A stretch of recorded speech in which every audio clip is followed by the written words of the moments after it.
All right, hello, welcome back. This is Jack with AVP. More Final Fantasy 14. I think we just unlocked White Mage, so we finally got our job crystal and all that.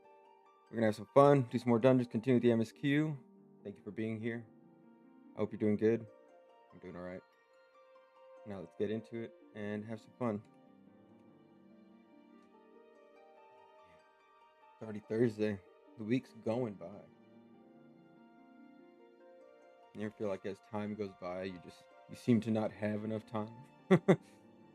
Especially as you get older and you get more responsibilities. It's crazy. It's crazy. But I saw a new MMO launch or something. I mean, I just like to play everything. I'm still, guess, figuring out the footing or what's gonna work for this channel. But I mean, just playing video games, beating stuff. I mean, stuff like that. I mean, what comes out, something's gonna hook, you know. And if it hooks you, I think that's what I'm after. That game, it hooks you, can't put it down.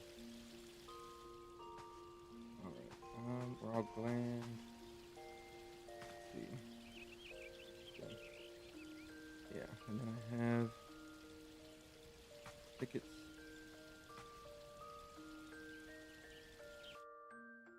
Okay, so we're going to Branch Meadows, it looks like.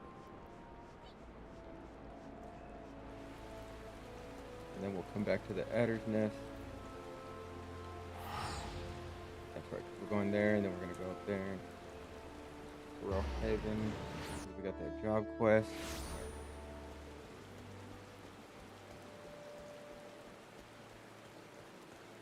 So my feisty little chocobo, huh?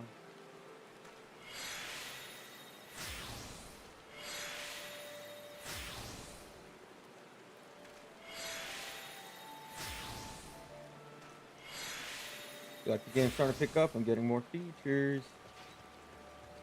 Oh, that's cool. What's that? Oh, wait, that's the fairy, right? Because that's the scholar. Yeah, what's up, fellow healer? What up? All right. Luculot. Good evening to you, Jack. Is there something you need? You wish to have your chocobo trained in combat? This is no small request you make. Riding your bird is one thing. Asking it to take hurts in your name is quite another. I will help train your chocobo, but on the promise that you will never unduly expose it to danger. Do I have your word? Very well. To begin, we will need a bunch of Gishal greens. You have my leave to pick one from the fields yonder. Return here when you have it.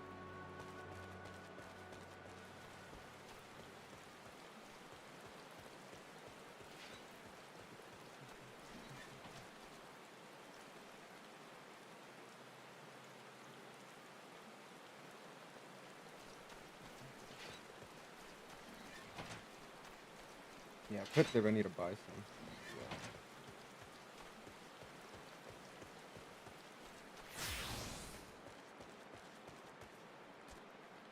Have you acquired the greens? Here you go, sir. Superb. Then we shall get straight into it. Doubtless you already know this, but chocobos are highly fond of Gishal greens. They love the leafy vegetables so much, in fact, that they will completely forget their fears in the face of danger. Also, it's like chocobo catnip or something. Thus, by feeding your bird the greens, you can prevail upon it to fight beside you, and then once called, it will be up to you to direct its actions as you see fit. You will find that your chocobo innately responds to a number of general commands. Give your bird an order and it will act accordingly, and to the best of its ability. This simple yet effective methodology was developed by the Fortemps family, one of the foremost houses in Ishgard. And that concludes our lesson.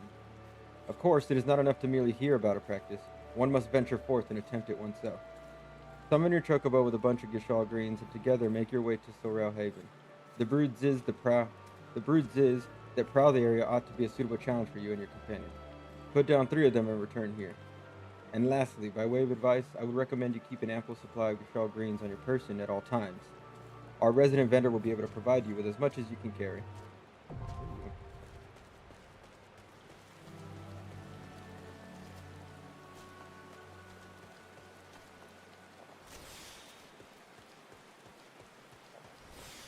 And this guy, right? So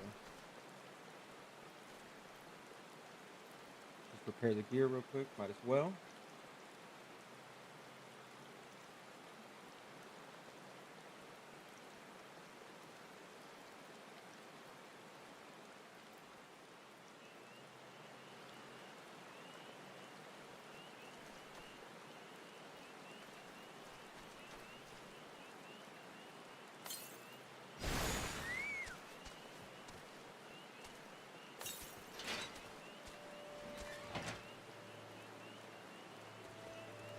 Cool. Let's go, Footclaw.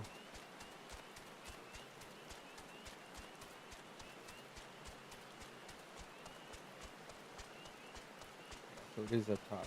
All right.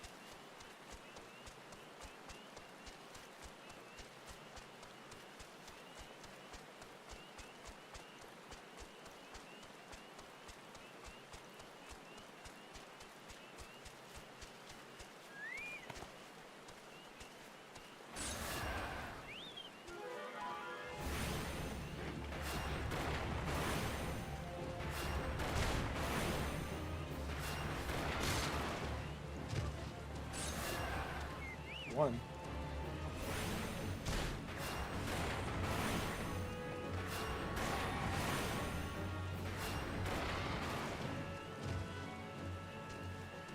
Two.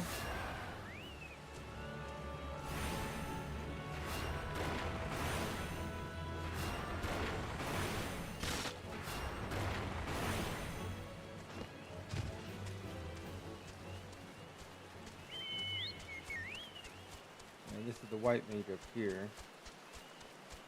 Oh, we got the cold stool. Right on. I need those.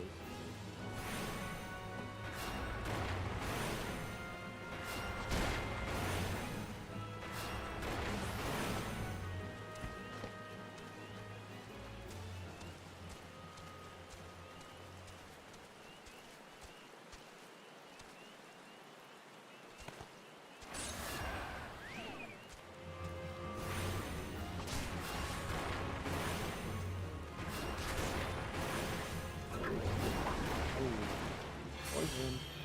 Now, let's see. One more? Two more? I know they're either like 3 or 4 or something. Hey.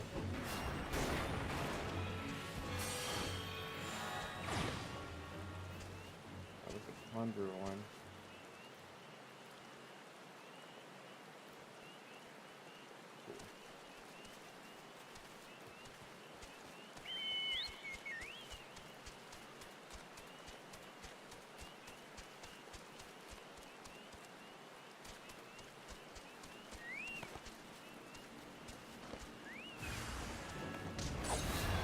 Deep stained sprite. Huh?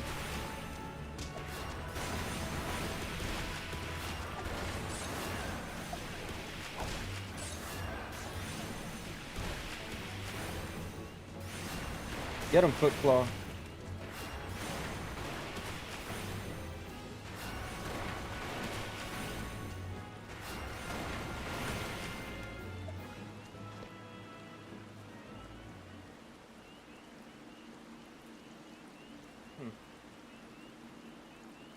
I can get something for him, I guess.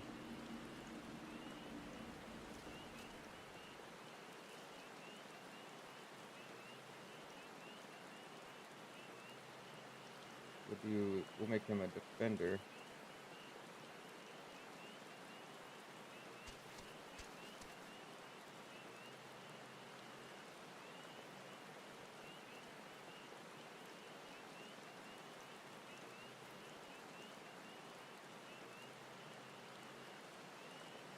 Yeah, so we'll make him like that. That should be good, because we're healing, right? Go back to Vent Branch.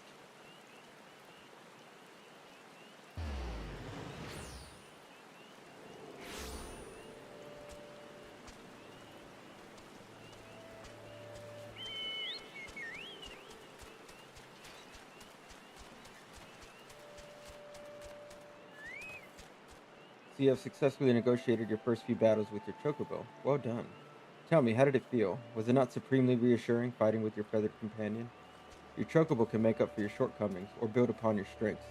Indeed, there are countless ways the two of you might complement one another. Through some experimentation, you will come to find the approach that serves you best. Before I forget, I have one last parting gift. A saddlebag for your chocobo.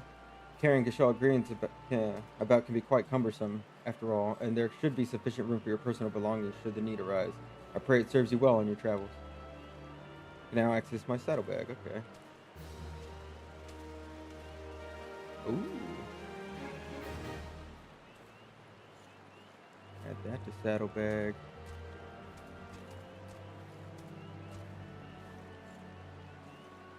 Add those to saddlebag. And all those so I don't accidentally spend them. I want to save them up. Yeah. What else do you have? Bird in hand. The chocobo keep Lulaquat, maybe. The chocobo keep. Okay. Greetings, sir. Tell me, how goes the training for your avian mount? I could not help but notice that there is some bias towards real-life combat. All battle, no bonding makes for a less noble bird. I see that you already have a fine residence of your own. Why not build a stable for your chocobo? Closeness leads to fondness, and there are other perks. Indeed, I could tell you of those and more, if you wish. We of Ishgard have a knack for chocobo husbandry. We have forgotten more than Gridania will ever know, I fear. One Ishgardian knack is to stable chocobos at one's residence. That makes it possible to train and feed the birds. The second knack is to keep the stable meticulously clean and picked up. Chocobos are cleanly creatures and easily distressed by slovenly housekeeping. Shall we get straight to it? Pick up every vegetable scrap littering the stable, if you please. All right.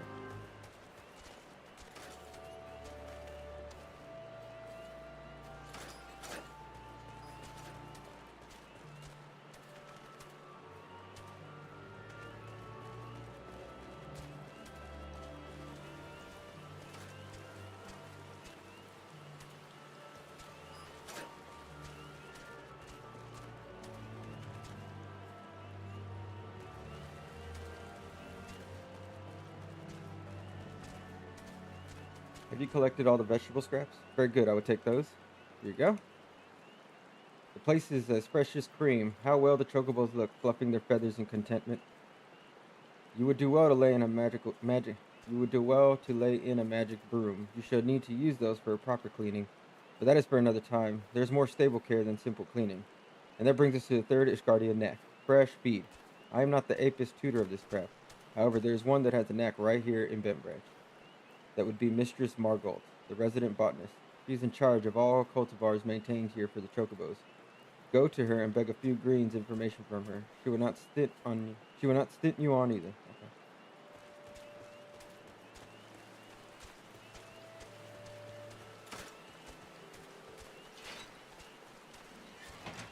Some feed for your chocobo? You come to the right place for it. It has been a warm spring. Try the crocker root. Many birds who would otherwise go off their feed cannot resist these luscious roots. We raise them with love as well as skill. Master Lulaquat likes to call that a knack. I've no quarrel with it. 'Tis a joy to grow, whether it be vegetables, chocobos, with skill in one's hands. Why not try your own hand at a growing vegetables? You say you have a house. A house must have a field. Food grown with your love and care. How could your bird not thrive, eating feed such as that? Mayhap we are not what we eat. Elsewise, my father would be a codfish or swim in butter. But the feed certainly makes chocobos. Aye, so sensitive is their nature that you can see the effect of a particular feed as clear as day. But I have to tell you all about the main feed. You are sure to be fascinated. Should we ever tire speaking of the Gishal Green? Precious, luscious plants. You can summon and train your birds with these greens, but as wonderful as Gishal Greens are, they are hardly unique in being attuned to specific areas of a chocobo's abilities.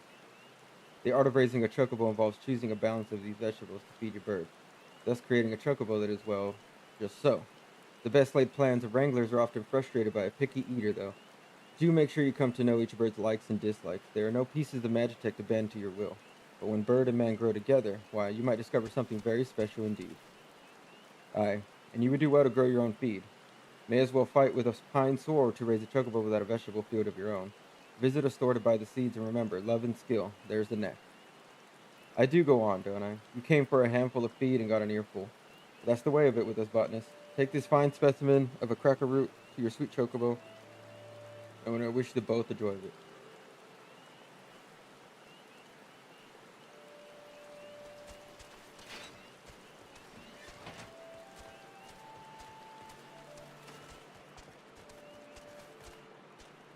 Were you able to collect some chocobo feed?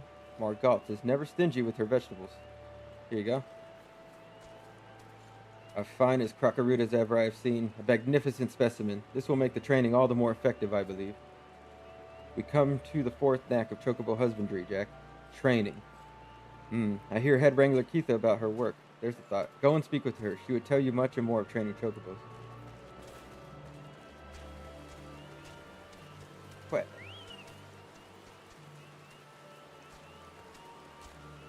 Nice to see you, Venture. Here to learn about training your bird, you say? Yeah. Stay with your chocobo and you'll be able to train the sweetheart. But you need to give him a treat straight after and not a moment later. What I do is to go pick up a choice bit of feed before I get to the bird training. The results vary, as that slick ruffian at the Ebony Stalls used to say. Around here, results depend on how clean the stables are, what treat you give, but as long as you love your chocobo, it's hard to muck it up. Well now, gotta find root. Crocker root, are you on you already? That'll work a treat, no pun intended. Go on, start training little Leia there. Alright, let me give her that. There you go.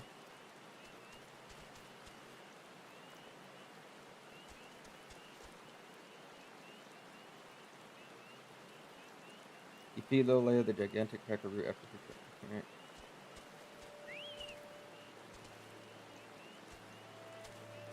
That was sweetly done, Venture. You've some skill at this, I reckon. Some are made to train just that one bird, but you can handle any chocobo. Some Venturers share a stable, you know. Might be you could care for birds other than your own. You muck out the stables, that means you're helping raise the other Venturers, birds as well as your own. Don't matter who did the mucking out, really. Those birds been cared for, you see.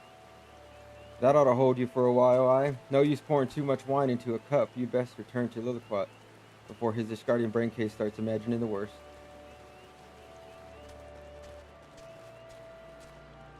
Sweetly done. High praise indeed from Keitha.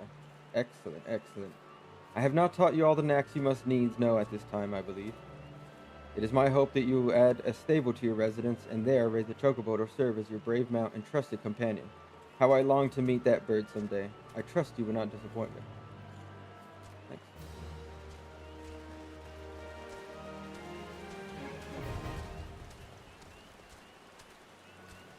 Oh.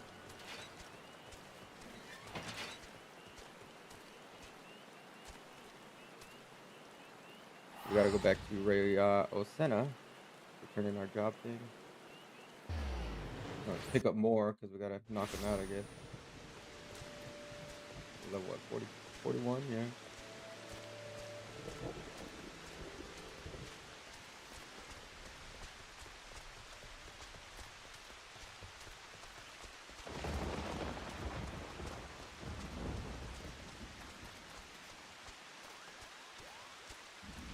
A short while ago, I sensed a great anger abate. The forest is quieter, more welcoming now. It would seem you have passed your first test, Jack. The trees are the elements. The elementals are the trees. The lush verdure of the wood is inseparable from the spirits that dwell within it. But you do not need to hear this from me. Doubtless you felt it for yourself when you healed that tree. Above all else, the elementals prize harmony. When they sense a threat to harmony, they summon forth all the powers at their disposal to expose it. For so long have we lived in peace with the elementals. Why now do they turn against us? I can offer no answers, only theories, but one thing is certain. We must quell the Great One's fury and do it soon, lest Gridania bear the full brunt of the forest's wrath. To soothe the forest wounds and restore harmony, that is our duty as mages of the White, and it is a responsibility that transcends race or nation. I sense your success in soothing the alien tree, and am more certain of this than ever.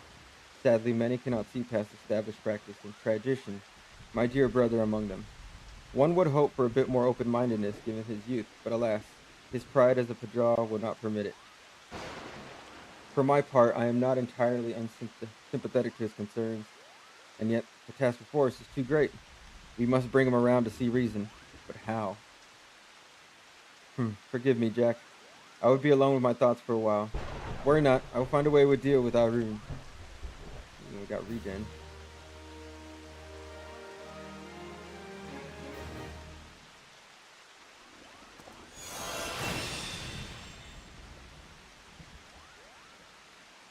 Cool.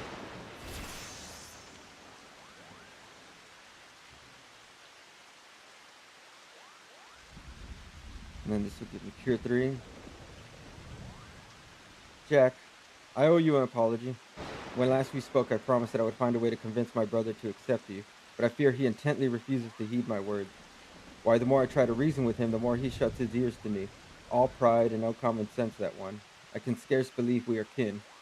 So intent is he to prove that you are the unneeded, that you are unneeded, that he dashed out into the forest all alone, boasting that he would placate every last elemental and save the forest all by himself.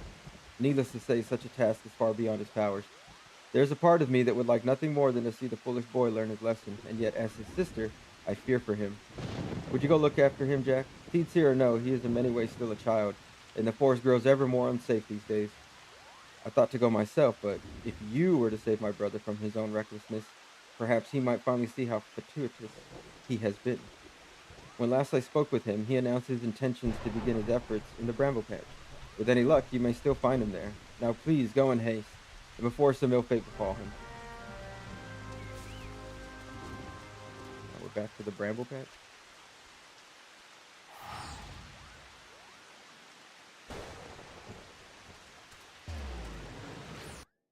I guess I'll take the hunting line a bit. Upper Lanicea, Eastern Lanicea, Eastern Thanalan, Thanalan, Thanalan, later.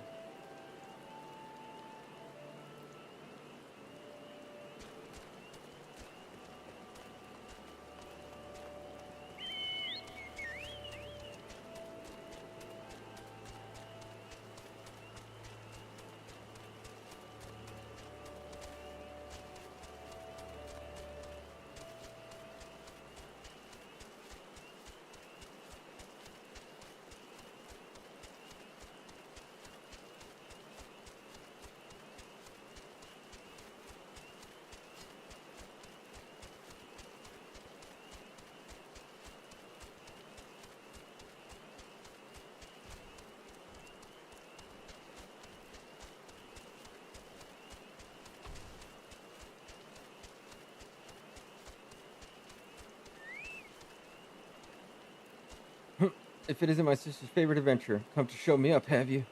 Well, you can march right back and tell sister that I'm doing just fine. I am only and resting. Even if I were hurt and unable to placate this tree, what could you, run of the mill adventurer, do like you do about it? I got you, brother.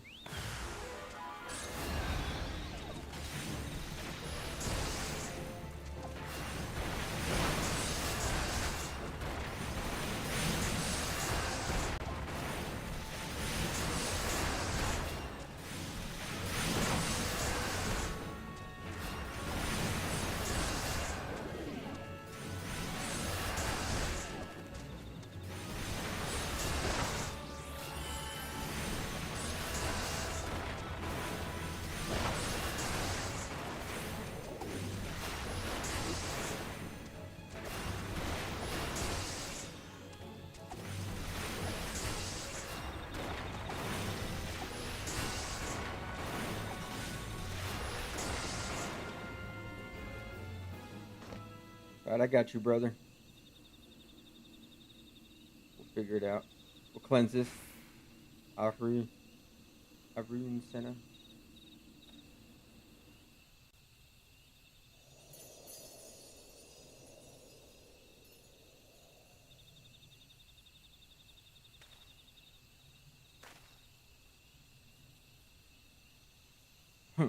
Beginner's luck. If you think healing a sapling or two is going to convince me that you are a worthy inheritor to the teachings of Master Atala.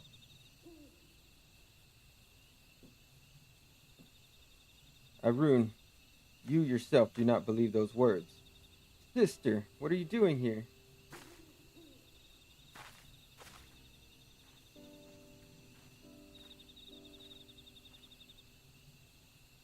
Think to my pig-headed brother's safety.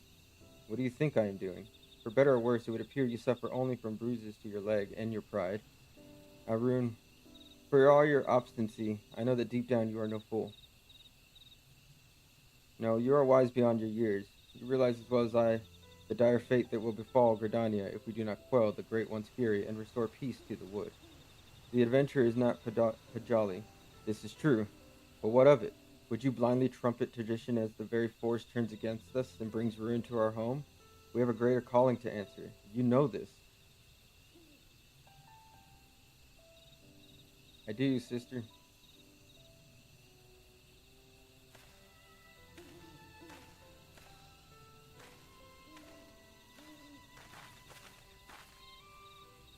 my dear Arun. What are sisters for, if not to forgive their little brothers' fits of folly? Now, Jack, I believe the most important task of all still awaits us. Let us return to Camp Tranquil.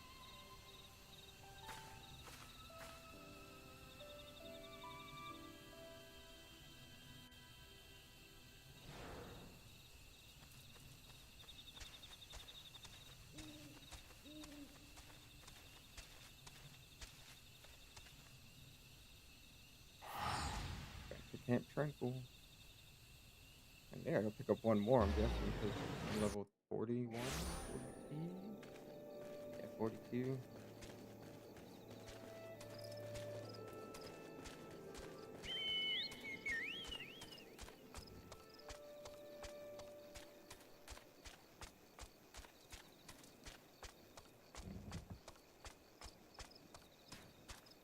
Yeah.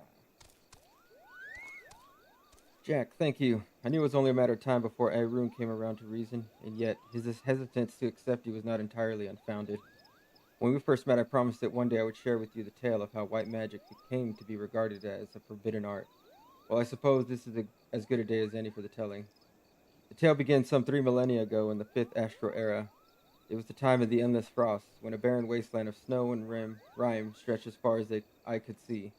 Food was scarce and warmth scarcer. The histories hold many a grim tale of those who died in their beds, starving and benumbed. So did our ancestors discover magic, born out of the most fundamental instinct, survival. In time, the winter thawed and magic was no longer essential for survival. But once awakened to its conveniences, there was no returning to how things once were. Ere long, the people discovered all the myriad ways in which magic could be employed, and civilization flourished. For prosperity breeds contempt, and nations warred for power and riches.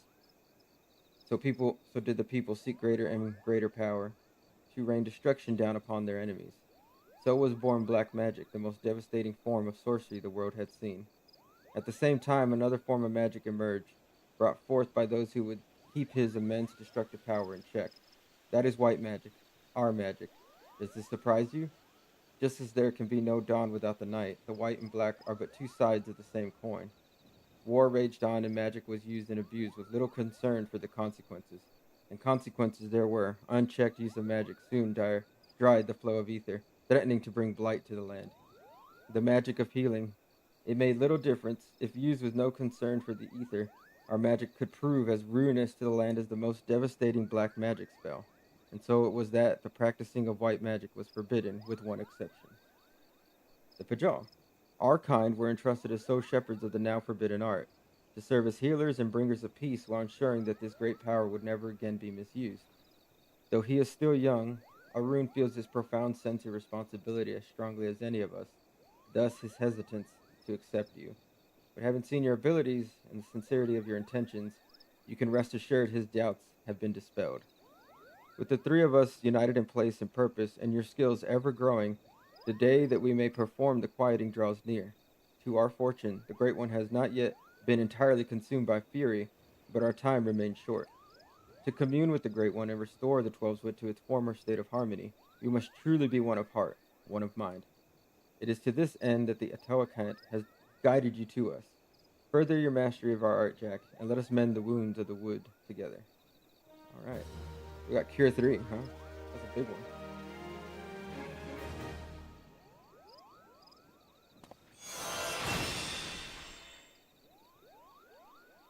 Oh.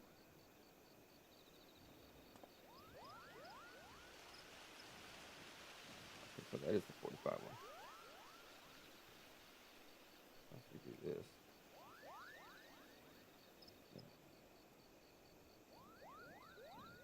So like AoEs.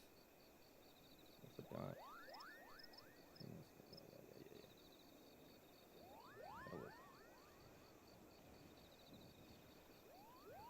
What's that one do again? Yeah, that's to go. Dash, okay. We're not there yet.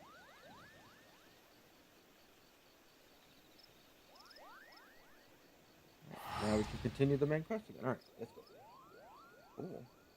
It's nice to be a white mage finally. I got a job crystal. I'm a big boy now. No longer a little conjure using twigs.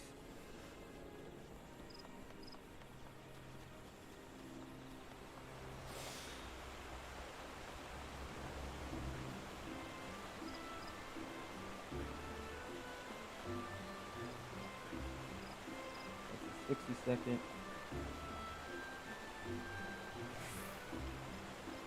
The 180-second. Heel, right? We got this one. Big heel. 90-second.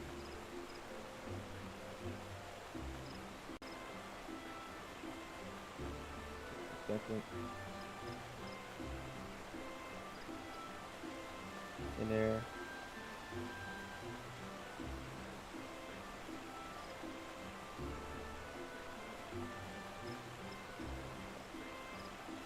This is all heels. Right? Plus the big one. 700. Bubble. For both AoEs. Barrier. Planetary. Planetary Indulgence. Do that. That's 60.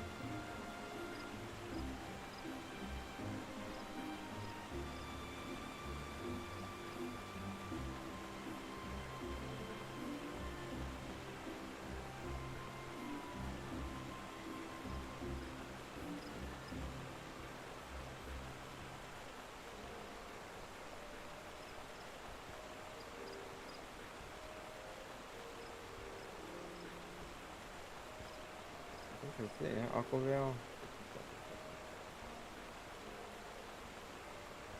That's the big one, that's the big one. Benediction 180. 260, 90. 40, 60.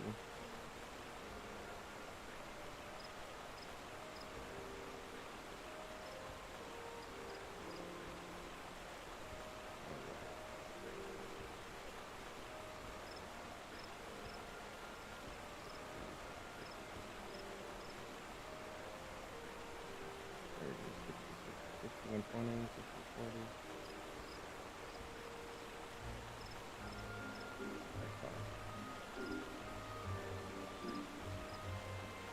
This is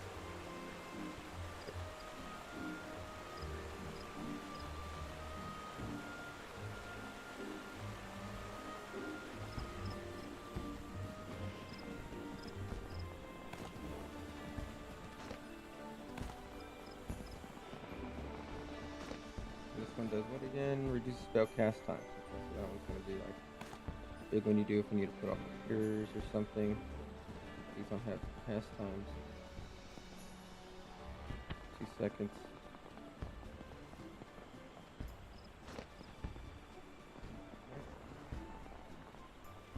Well, if it isn't our intrepid ambassador, how fare your diplomatic efforts with the Sylph tribes? Their elder's gone missing, you say? Or if he were to end up in the hands of the tempered ones, we'd have a crisis on our hands. You can assure the Sylphs that my sharper-eyed serpents will be on the lookout night and day. No stone must be left unturned. I would ask you to call upon Gia Molka at Bent Branch Meadows and deliver the message that the wood whalers are needed in the search effort.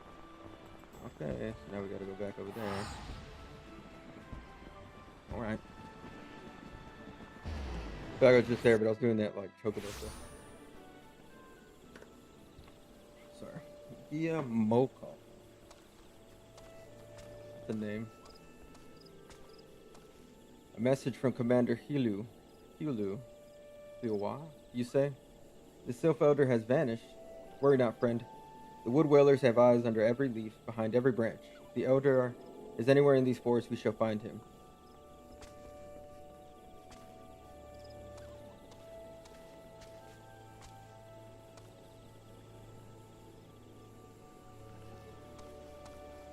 Oh, now you gotta go all the way over there, okay. They got me bouncing all over the place.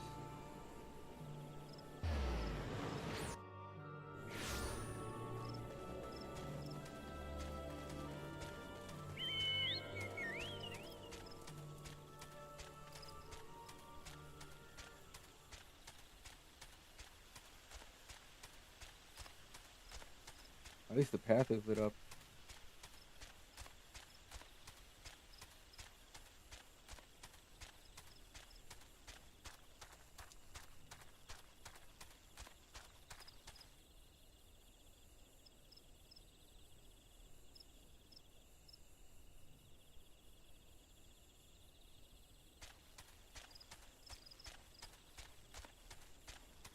I remember you, Biscarin.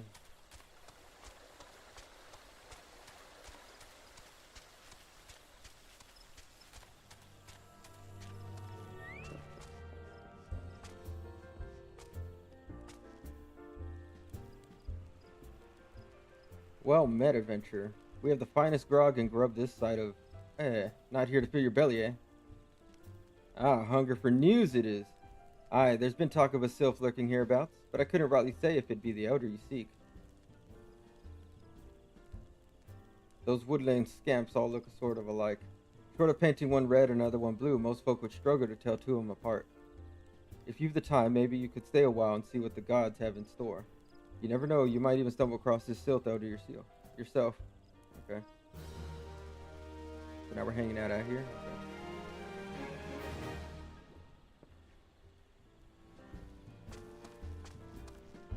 No word on the sylph elder yet, but I'm sure it's only a matter of time.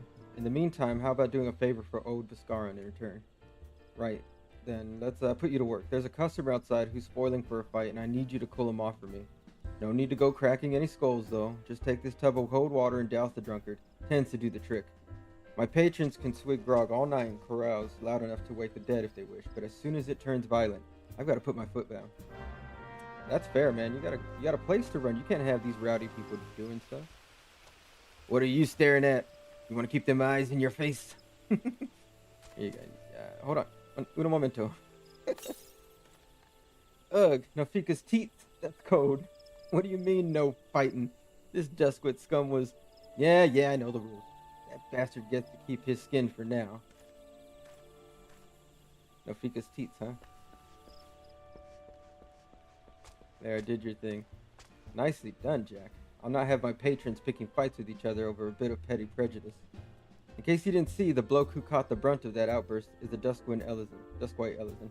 There are people who shun cities to live in the wilds, making them no better than brigands in the eyes of many. To be fair, the Duskwites can be an unruly lot, but they ain't so bad once you get to know them, and it doesn't seem right to bar a whole race of people from the druthers for the misdeeds of a few. There should be at least one place where anyone willing to pay the coin and drink in peace is welcome, don't you think? Agreed. I appreciate all the good you've done for our patrons. If you aren't disinclined, I have a favor of my own to ask you. There's a Kirkin friend of mine, you see, name of Tetarun, a good lad. It was right after the calamity that I came across him falling in the shroud. He nearly died in all the havoc, so I took him in and nursed him back to health best I could.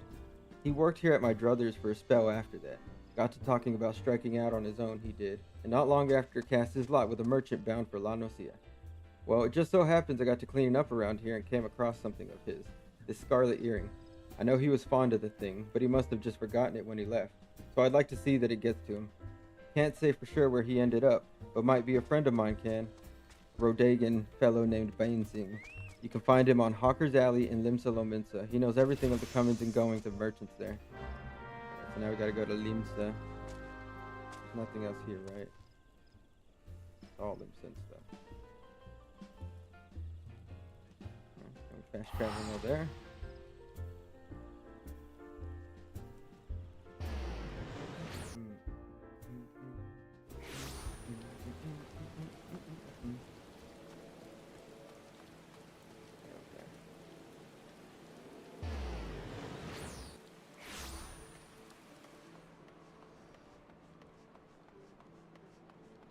There is no war in Boston, saying. You found your way to Ockerdelli, friend. A Kirkin name who worked at the druthers. Ah, you speak of Tetarun. Related to that Kilkarun bloke just over there by some blood or another. Two of them put in together and were making good coin. But old Tetarun up and left Limsa not long ago. Couldn't say as to where or why. You better off asking Kikaroon himself. He can be tight of lip, though, I warn you. Best to take this chicken egg with you. Lee bastard loves the bloody things. And good to hear about old Biff, though. Sounds as though he ain't changed a bit, just like him to send a venture along. Too shy to come his own self. Gods, I miss drinking with that fool.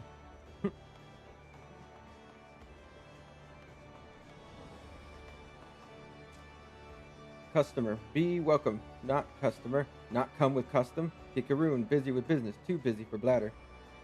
Blather, sorry. Chicken egg. Kikaroon love chicken egg. Love chicken egg more than love customer. Looking for Tetraroon. Tetraroon no here no more. Tetraroon leave Limsa. Tetraroon go look for Sparkfly. Now working at Trading Post. Good Trading Post. Forget where Trading Post is, though. Weinberg, no Tetraroon. Weinberg, no Trading Post. Weinberg at Fairy Docks. You go to Fairy Docks. Kikaroon, forget things. Weinberg, remember things. You talk to Weinberg, not Kikaroon.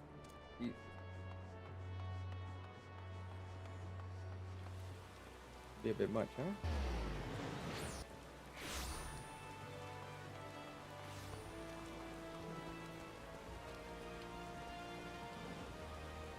Tetraroon? I seen him. That is to say, I saw him. He was headed somewhere up north by way of the ferry to Alaport. Might as well head there and see what you can suss out. The skipper here can take you there. When you arrive, I'd start by asking Alphoet. He's an old hand, what knows a great deal about a great many things. Now we go to Alaport. Let's go.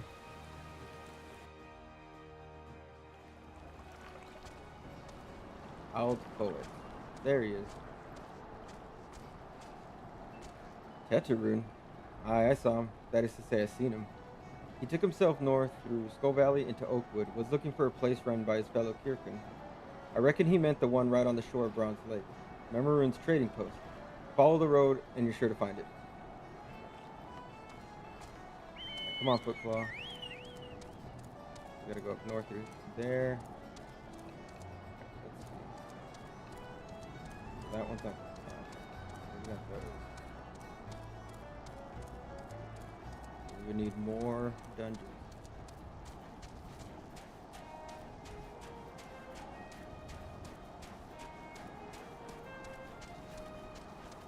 Alright, here we go. We can get our daily.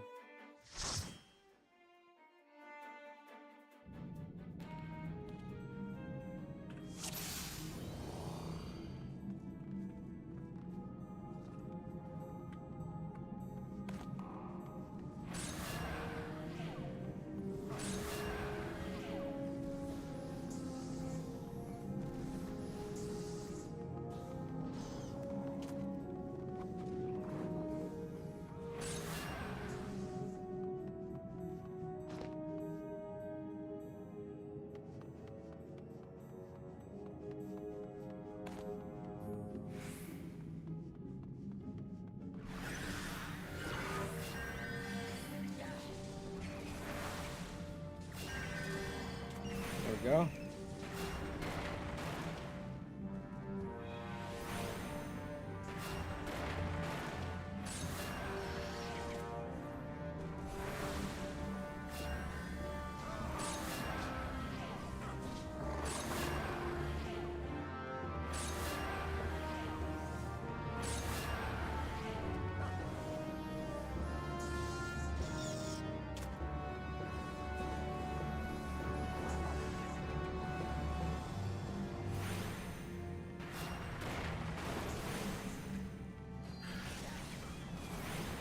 Alright, we're just gonna keep smacking them with rocks.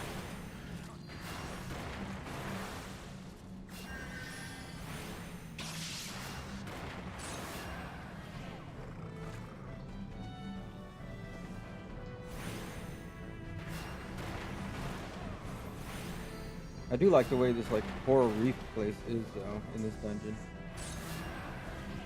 I think they do a good job on like all that in this game. They only get better as it goes on. It's pretty cool.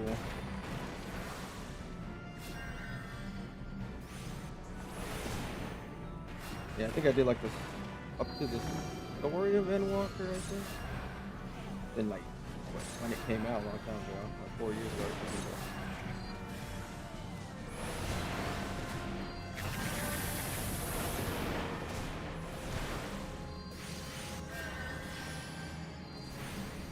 Yeah, I haven't done like Dawn Trail or any of like all the some of the content, I guess. So it'll be fun.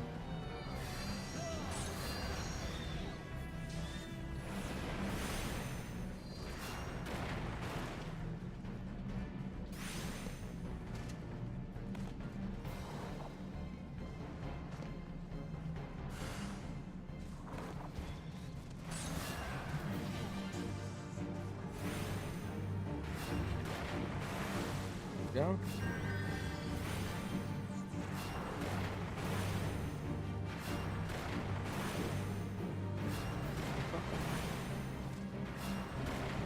Bum, bum, bum, bum.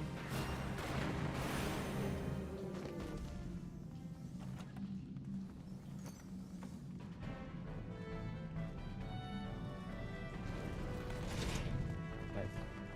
Oh, level 17. Congrats on the level.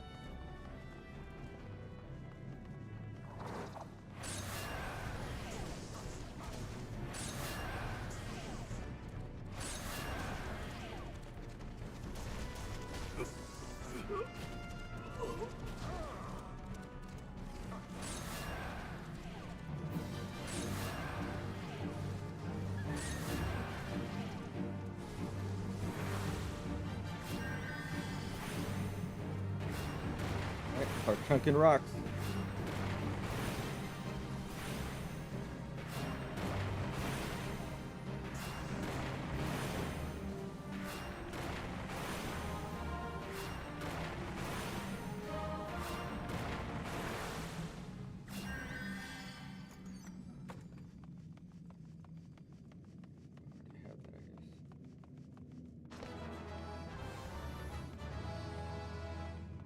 I can go check about promotions on my grand company too, I think.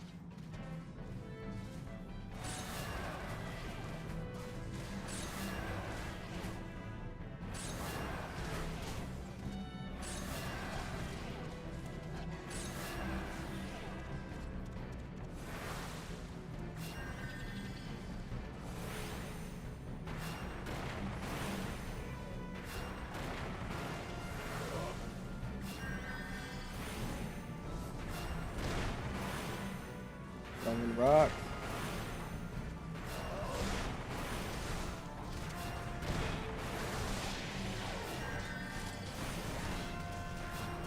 I gotta practice on trying not to like overheal. That could be good for my effectiveness, I think. But who cares as long as people are healed though, right? That's my job.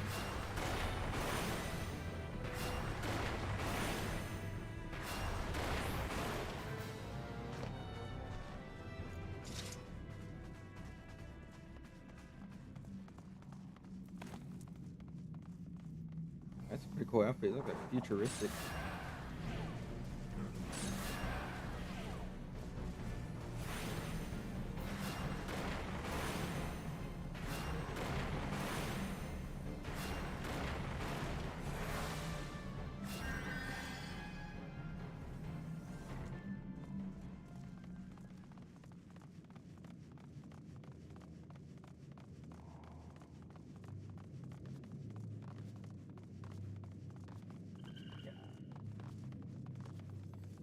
I guess that guy's a monk. Pretty neat. Thought about doing a monk.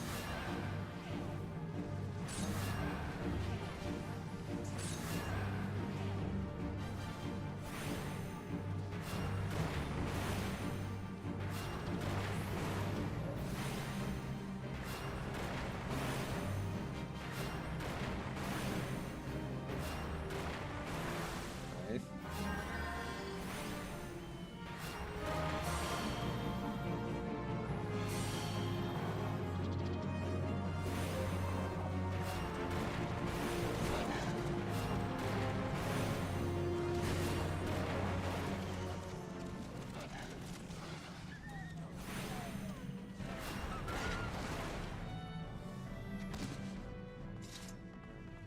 Mistbeard Cove.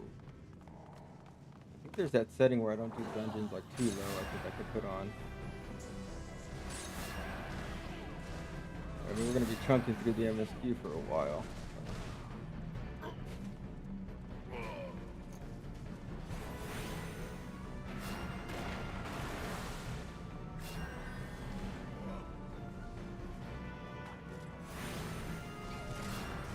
Keep an eye on his health.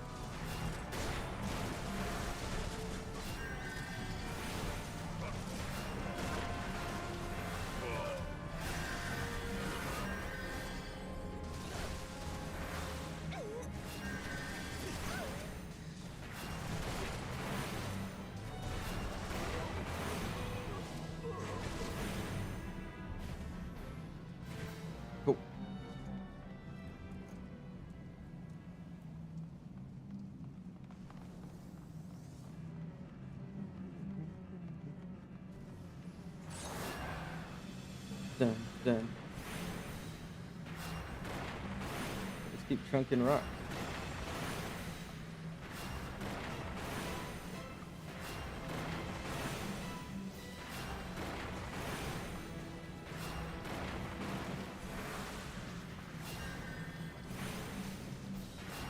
Hydro ball. Limit break. There we go. What I'm talking about. Thank you, DPS. Hell yeah.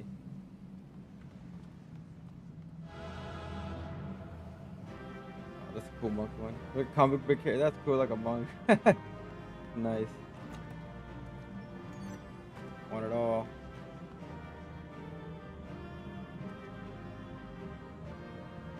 Alright. Alright. That's our daily. Alright, now we continue on. I think there's guys out here I gotta get for the hunting log. So, these guys right here. Just gotta make sure that there's nothing else. Yeah, see, those are there. Those are there. So we need to get those guys too here. Oh, it's misty. This is cool. I don't think I've been in this zone like this.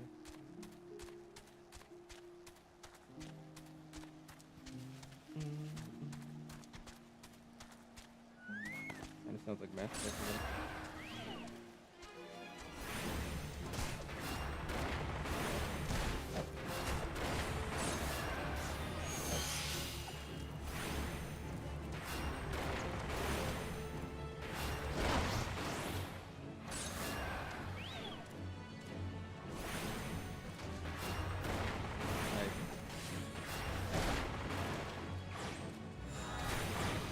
That guy.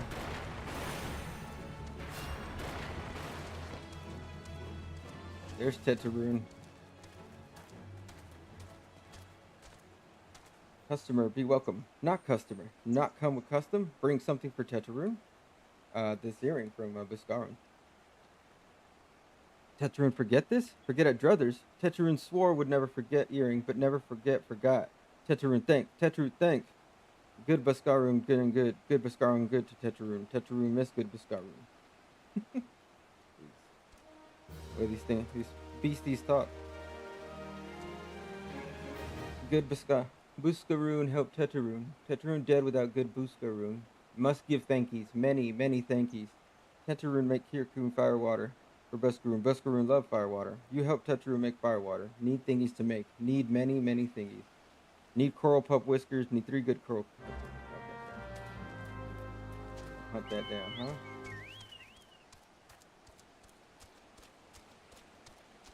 I mean, the mount seems faster.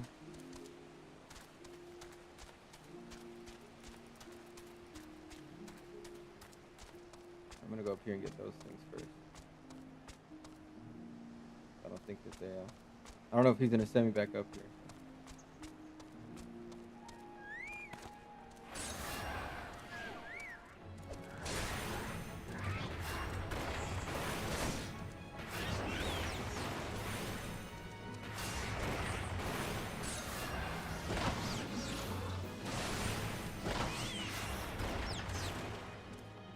Oh, done, Footclaw.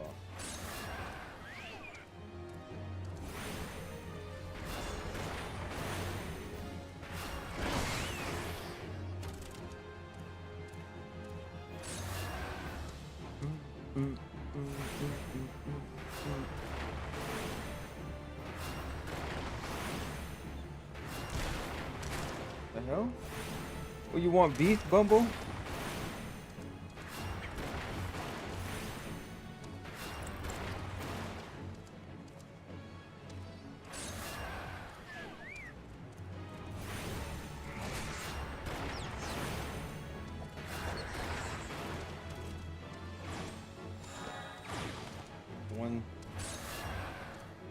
We just probably need one more footman.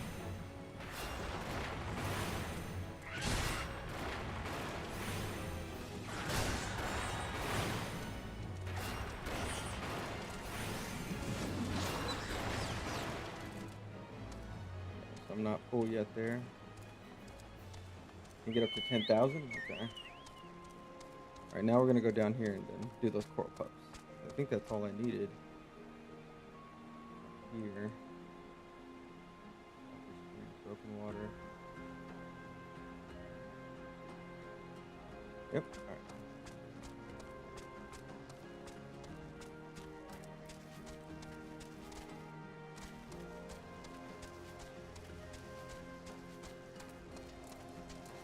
Salt Hound Gunner. I like this music too.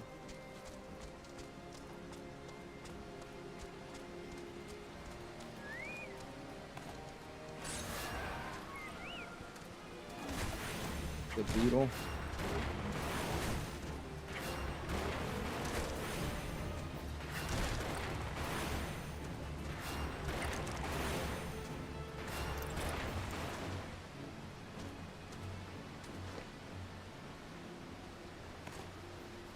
Let's try and have another skill.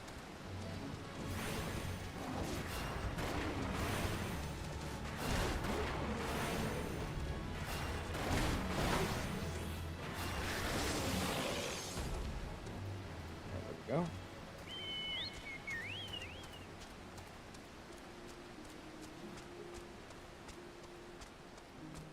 Salt Hound boat swing.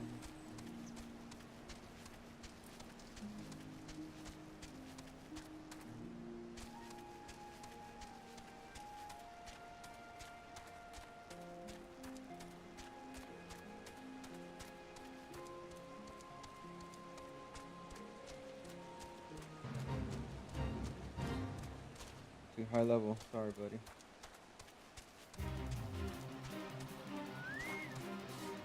Tetraroon make firewater for Buscaroon. You bring thingies Tetraroon need.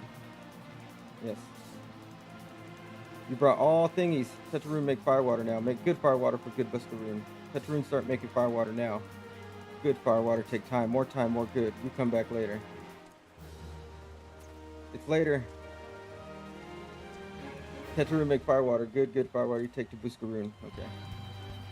Tell Buscaroon no, drink now. Tell put away 1 year. 1 year make best flavor. Tetraroon hopes Buscaroon happy. Tetraroon gives Buscaroon thankies. Many, many thankies. Make a big shop someday. Biggest shop in Eorzea. Many, many sparklies. Okay. I guess now we can go to best back to him.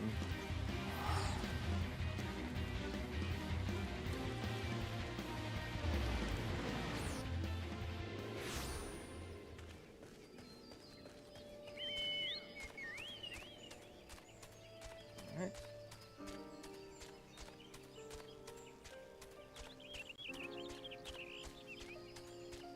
Could get a little faster. Come on, Mount. I know the speed increases as you do the main quest and everything, so it's cool.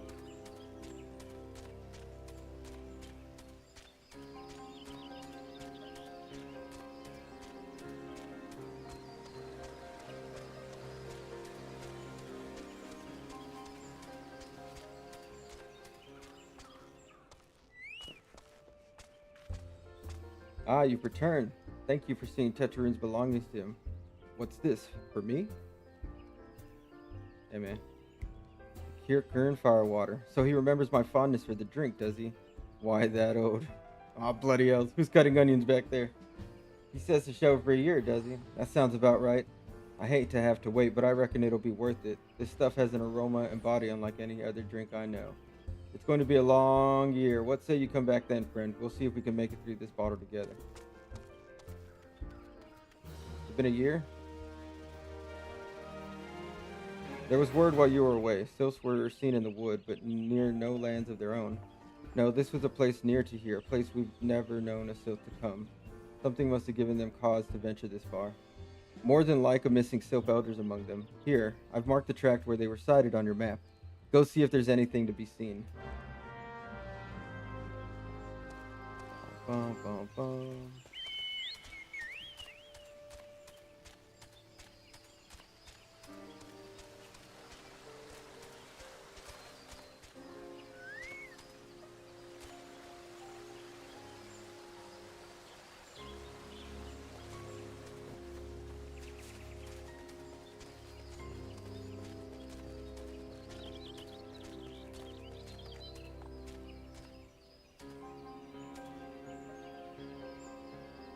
Overgrown offering.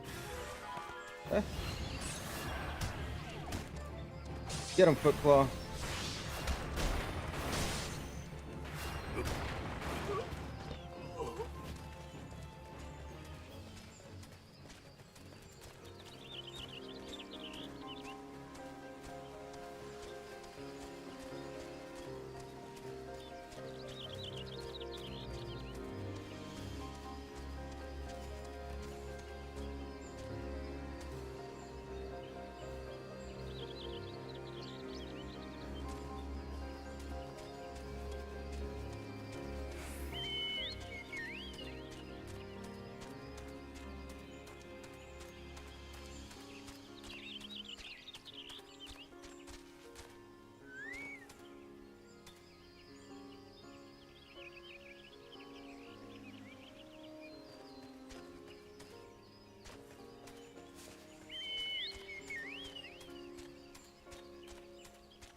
Okay.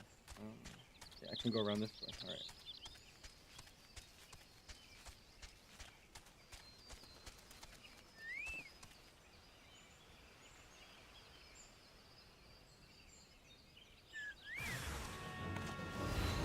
Ah, ambush.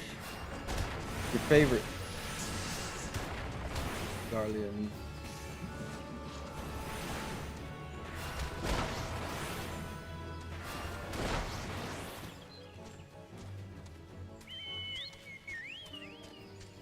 Alright, now we go back.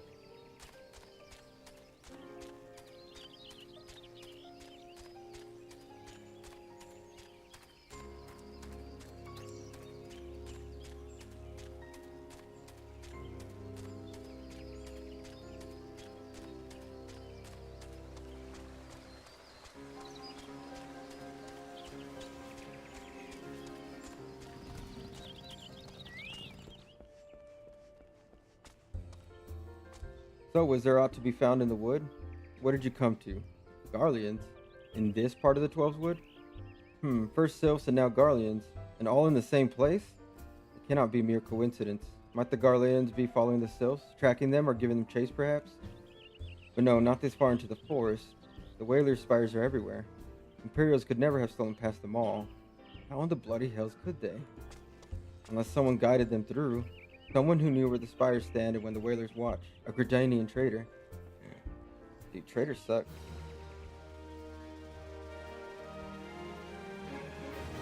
Like the worst. I'm glad you come, friend. There's something I want to talk to you about. You know, I said I thought we might have a traitor in our midst. Someone as was aiding the Garleans. Well, I'm thinking I might have identified our suspect. There's a serious regular of mine who used to dine on thin soup and sip his pint on account of not being able to afford another. But of late, he's taken to ordering my best wines and the finest cuts of meats I can lay my hands on. Were he a merchant, I'd probably think nothing of it, but this lad's a wood whaler. You know, standard military, standard pay. And wood whalers don't earn that kind of coin. By chance, I was musing on where the money was coming from when you first told me about the Garleans in the forest, and I couldn't help but putting two and two together. Suffice it to say, if a whaler's working for the Empire, none of us are safe.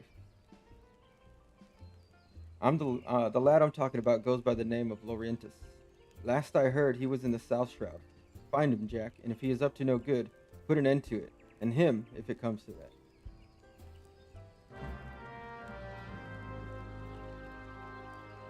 What do? I'm the best at reading.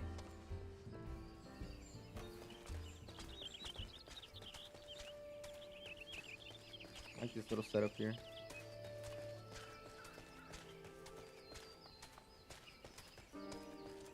There he is. Can you not see I'm on patrol? Be gone. If you have business with the Whalers, take it to the barracks. I got business with you, brother.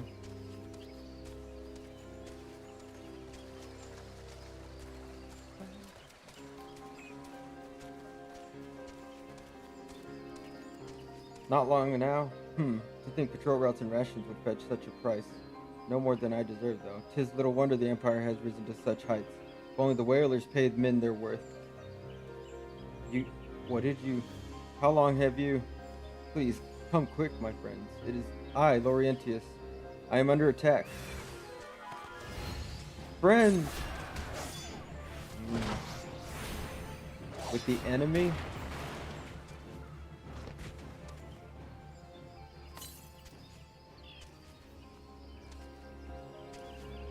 How did you? I know nothing. I was on patrol. He just appeared. I thought you were working for the Garlands. Oh, he's freaking out, huh? Guy's a loser.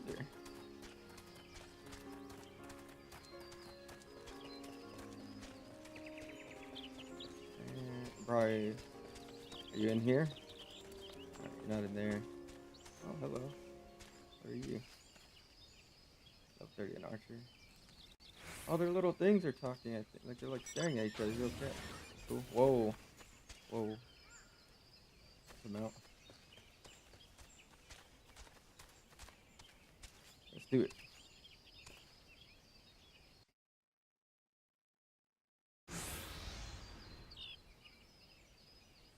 How long do you mean to keep this up? What is it you imagine I've done? Enough. Enough, I say. It's over then. I sold maps and rations to the Empire. It was I. I meant no harm. I only wanted the coin. The whalers are good. Strong. I was proud to join their ranks. Am proud. But they do not provide. They preach justice, honor, duty. But in the end, it is those with money who do as they will, who live as they will. So I sought an opportunity to change my fortunes and took it. All I've done for money. Endangered myself, my home, everything and everyone I love. Why? My actions have put your life in danger too. I'm laughing. Ha ha ha ha. Though you do not yet realize how much. Bloody idiot. Did you imagine that you had cornered me? It is not I who is cornered. Garleans, I brought the Viera bastard. Hey.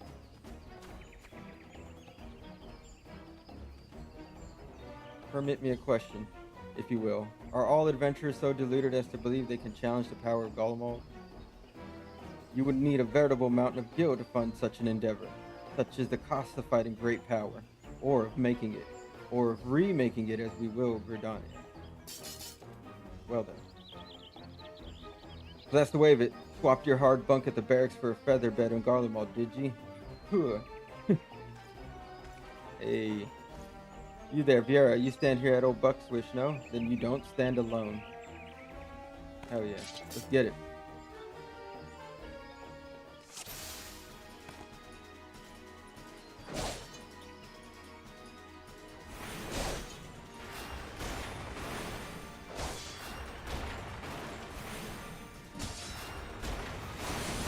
Throwing big rocks.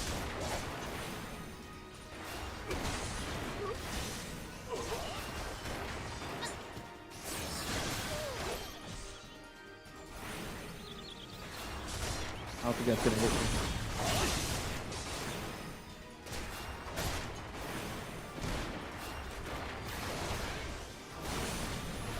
Woo. Today, Nib.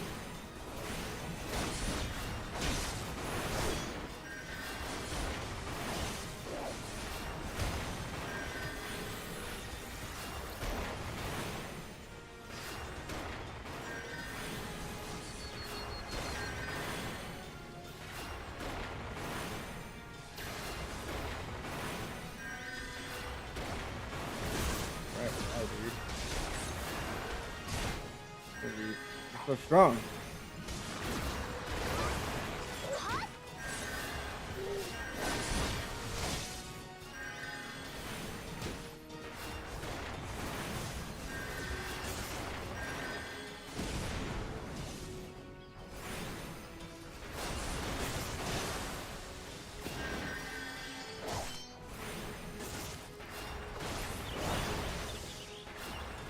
That's a pretty far distance.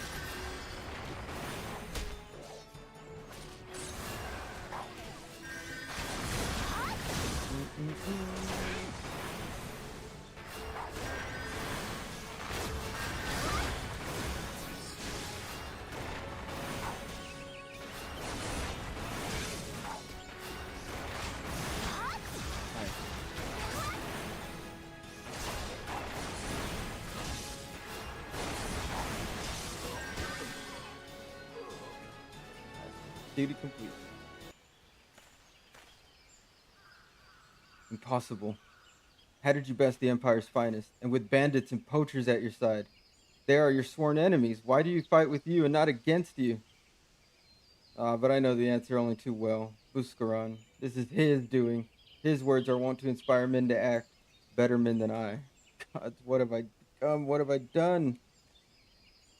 I am sorry. No more will I pursue this folly. No more lies, no more bribes.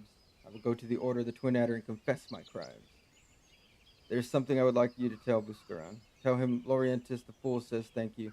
Feel as though a veil has been lifted from before my eyes. Damn.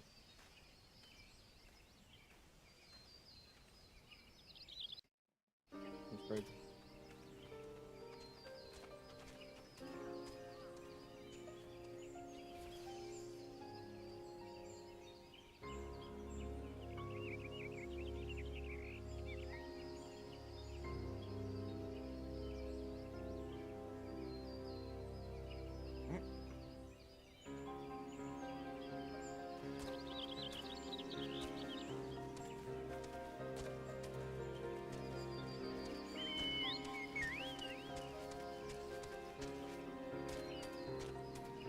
Guy's name is Peaches in my free company. Peaches.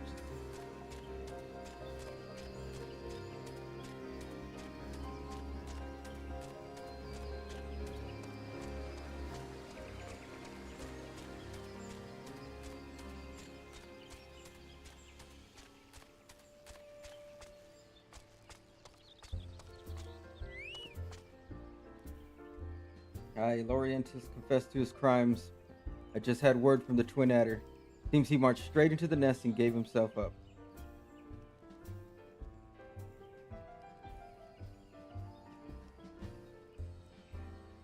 The lad's had quite a life, you know. His mother was killed by a brigand when he was only small.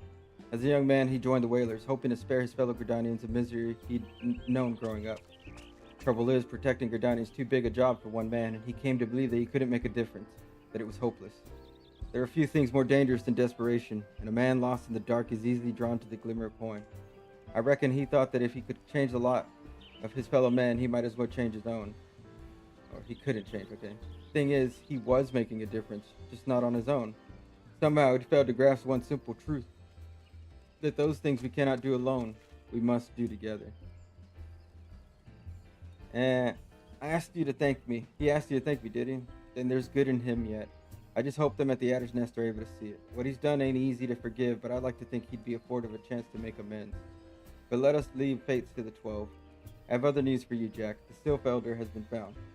Oh, finally. He's running all these errands.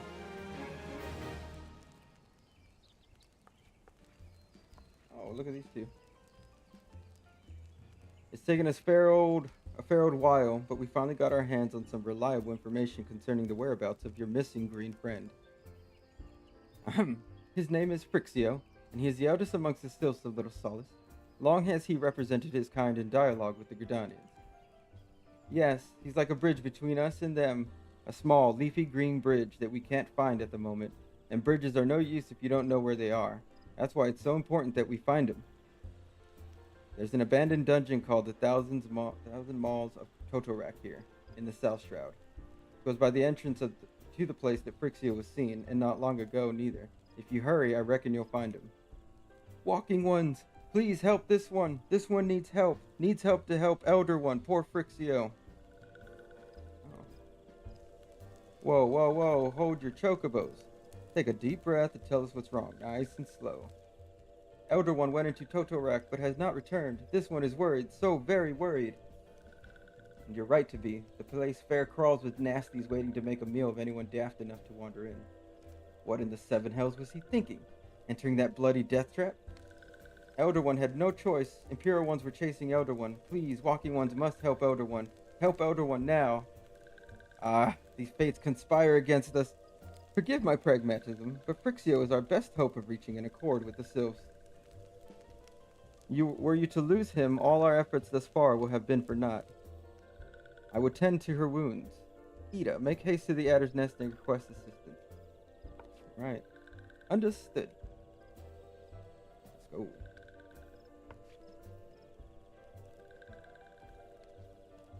Jack, go to the 1,000 Malls of Totorek and see that Frixio comes to no harm. Peace between man and Sylph rests upon your success. Head nod. Alright, so we gotta go to Totorek. Alright, let's do it.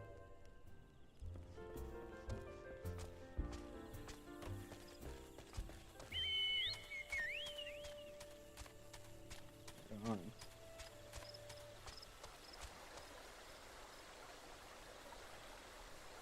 Can't do it while I'm mounted.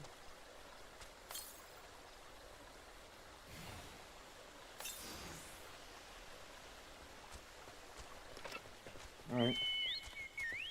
Oh, this way, this way. Alright, there we go. I see the door. There's nothing else up here, right? This is South Shroud, right? I don't think there's anything here. I already got that one. I got that guy. Sabo tenders. Alright, and gate. Northern Shroud. Okay. Nothing else. Voicerant. By order of the Elder Seed Seer, the dungeon known as the 1,000 Malls of Totorek has been placed under the control of what? The Sylph Elder is inside. And you're sure of this? How in the seven hells did he manage to sneak by? God strike me down for a purblind fool. You must find the Sylph Elder before he falls prey to the fiend inside. Entrance to Totorek is ordinarily restricted, but these are exceptional circumstances. Pray assemble a rescue party and enter as soon as you are ready. How's it going? Hope you're doing great. Thanks for coming. We go through this MSQ. So I think we're ready to go.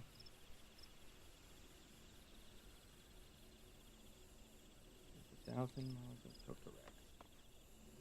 All right. AC. Turn on my little fan here.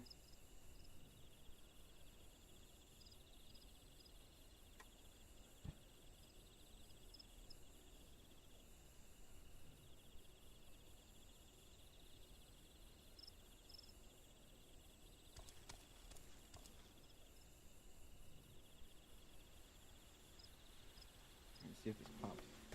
Alright, what else can we do? Oh, never mind.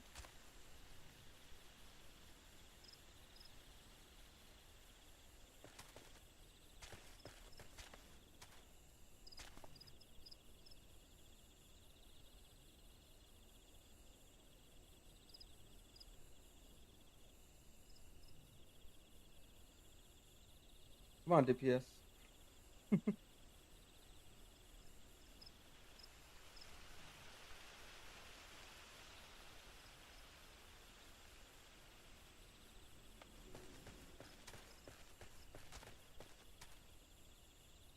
There we go.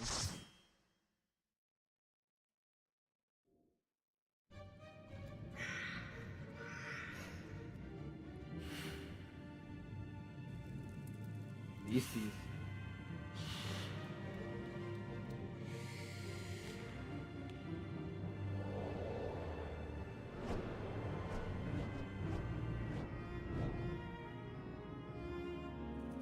Rogue Storm, Luke Waters.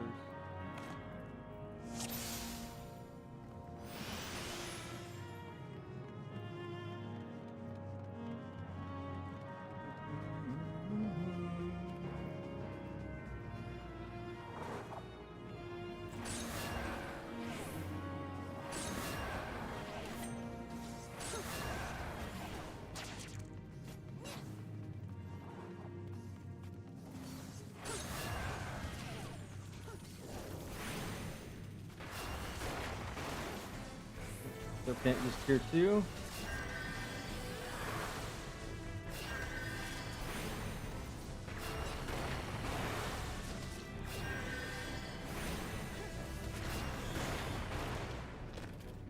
Cool.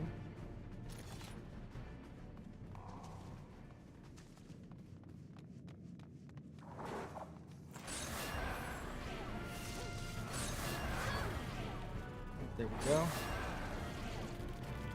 Okay, he's got the glowy weapon. That's pretty neat. I might have to get that for this. Feel like if I could finish, because I could do an expansion a month, I think. If you can kind of get through it, do some of the content, maybe I can get some of these cool things.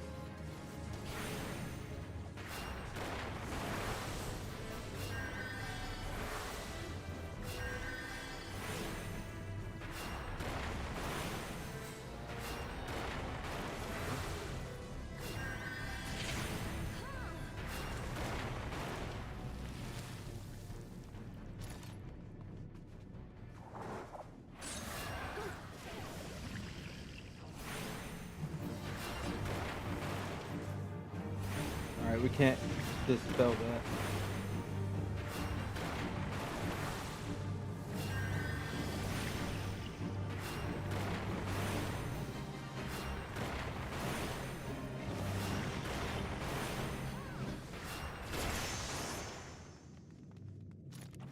I gained another level.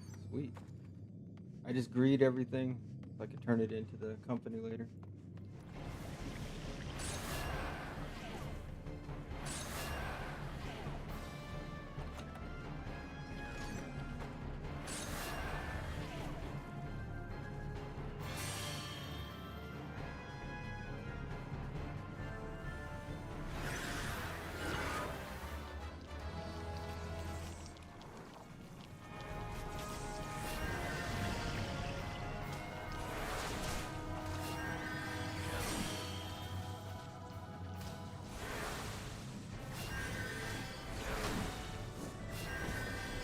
Punch it, Chewie.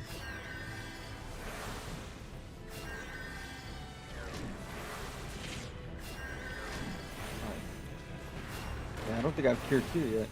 Still, like, this is level 24 dungeon. I don't think I get that stuff till sometime later. Yeah. Whoop. I just put dots on everything.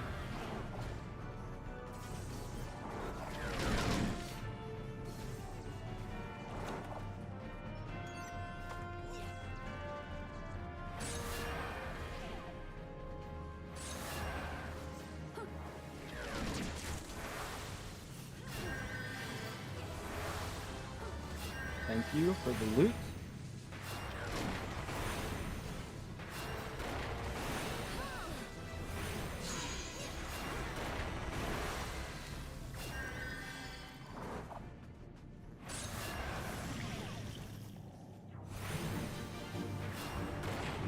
Yeah, we gotta punch it. That poison's gonna take him out.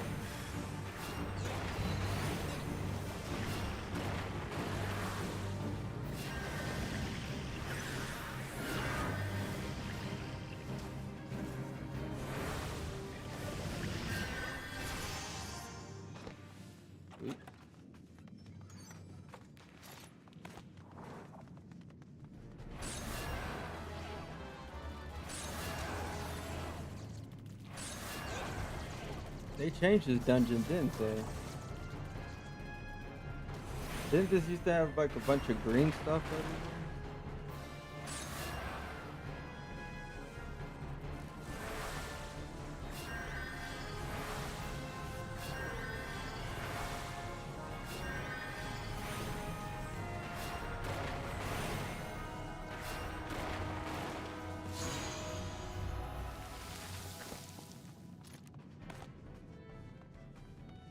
Oh, wait, that character rocks. That reminds me of what Final Fantasy 12, right? Where the bunny girl, she was like the archer. She was like an archer. It reminds me of that Franny.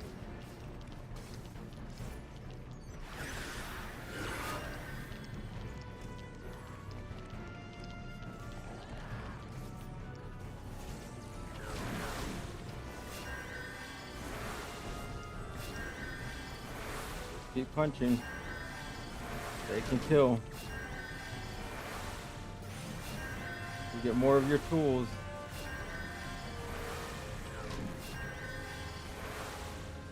Cause all I got is cure 1.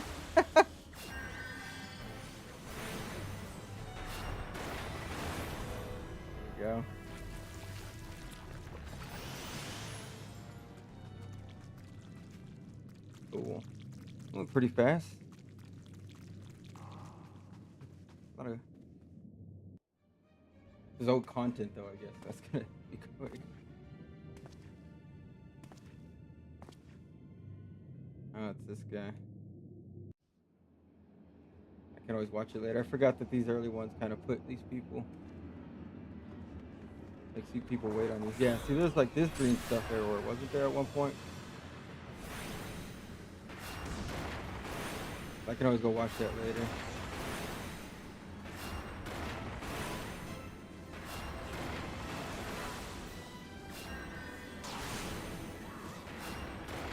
Just gonna keep hitting the main guy.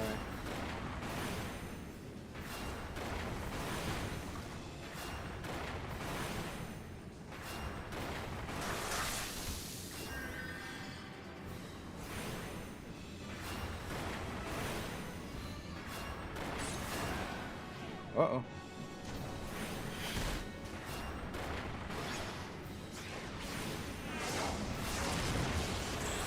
Sweet. Thank you. GG.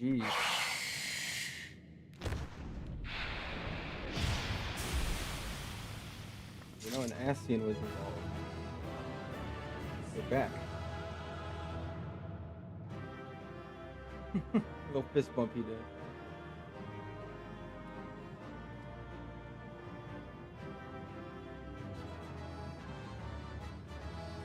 Guys?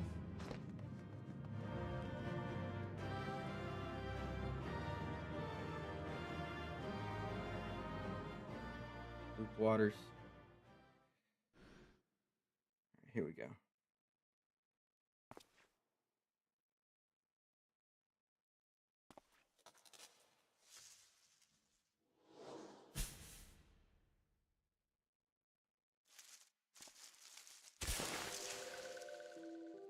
Oh, there you are. Gasp. Finally, fresh air. It looks like a grandma, but it's a dude. Mayhap not so fresh, but better than before. Ah, sinister one is gone. This one can leave this awful place.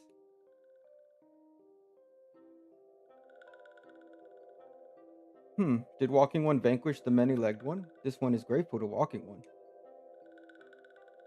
Head nod. This one is called Frixio, eldest of these ones of little solace.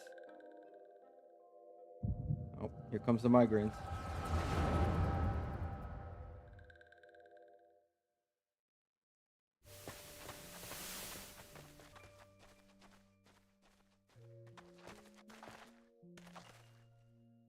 Alpha Squad reporting, sir. Nothing of note at Lark Skull, sir.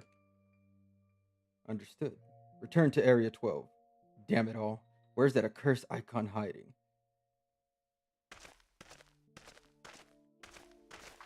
No sign of our wizened friend? I'm afraid not, my lord. Shall I order that the search perimeter be expanded? Absolutely not.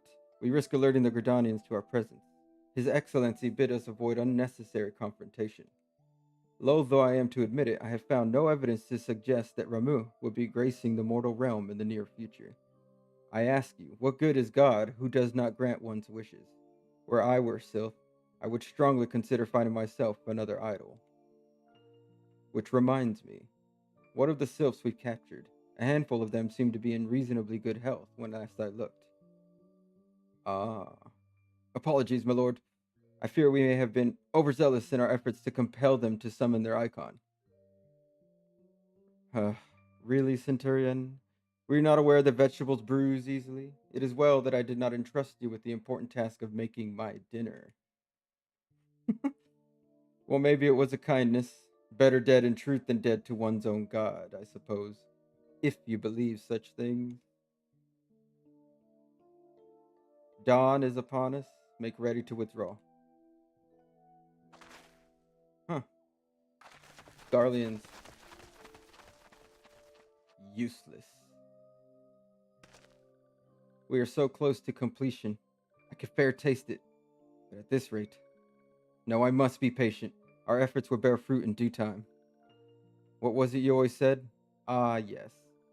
Though it mean bringing down the very heavens, who shall challenge the limits of possibility, if not we, in that alone were you right, Garland. But your star is long fallen, while mine doth begin to rise.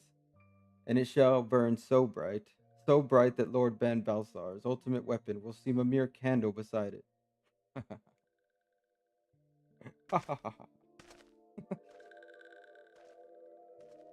Okay, so then that's Frixio, right? Yeah, Frixio and Neuroxia. Yeah, these walking ones did for Noxia. This one is certain of it. This one fears that other taken ones also suffered the same fate. This one is convinced. Walking ones have black hearts, seek only to harm these ones. Walking ones are not to be trusted. Now, Neuroxia, do not pass judgment too hastily. Not all walking ones are alike. Though there are evil ones among the walking ones, there are good ones also. It'd be tough to remember that in life, right? Sometimes you get hurt. Does walking one feel unwell? I mean, I saw your little memory. This one would know. What brings walking one to this place? Came to this one's rescue at Neuroxia's bidding. Then this one owes walking one a debt of gratitude. Walking one has questions about Lord Ramu. Then this one will provide answers. But first, let these ones quit this lightless place. This one will return to Little Solace when walking one is ready. Please come and see this one. These ones may speak properly then. Alright, so we're going back to Little Solace, I assume.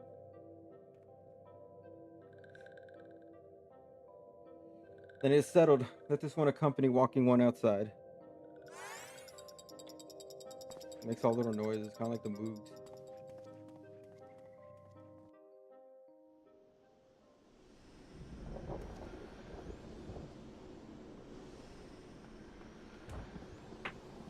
Alright. Now we can go back to the camp. Might have to find a setting for that. I don't really care about the achievements right now. Generally, I don't really care about achievements. I don't really do that kind of stuff. I commend those that do. Their platinum trophies and all kinds of stuff. I commend you. But some of those achievements require you to do some bullshit. Ah, you're back. Tell me, the Sylph Elder as well? Thank the gods for that. I don't really know what to make of the rest of your tale, but I'm glad Frixio didn't come to any harm. Ah, but there I go, tempting fate.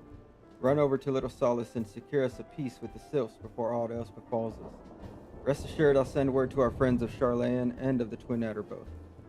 You've done Gridania a great service this day, lad, and earned yourself a place of honor here at the Druthers Inn In so doing, be sure and come by whenever you feel like a drop of Kirkran firewater. Thanks, man.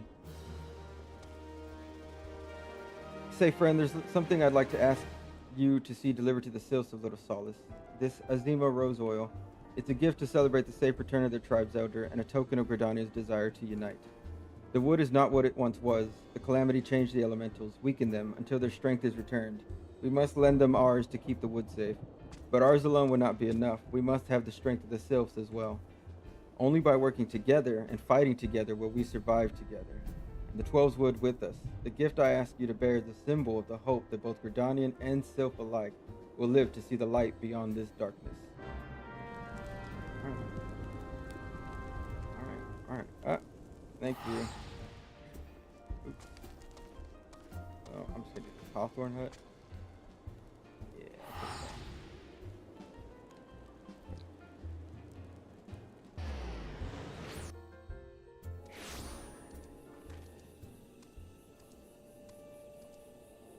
that. Alright. Let's see. Now I'm gonna go to these little cabbages.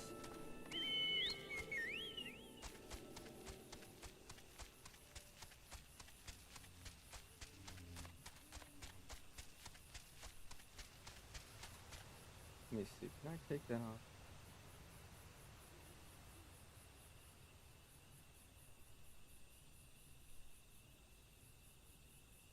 I just put it at login.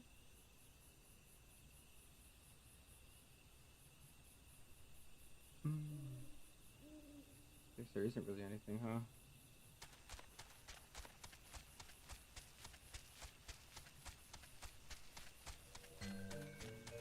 cool.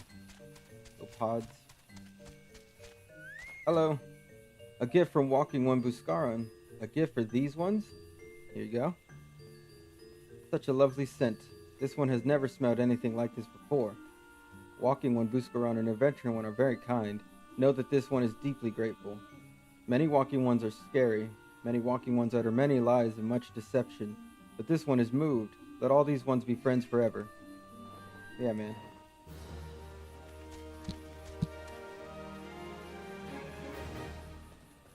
Right here, okay. Kumuxio.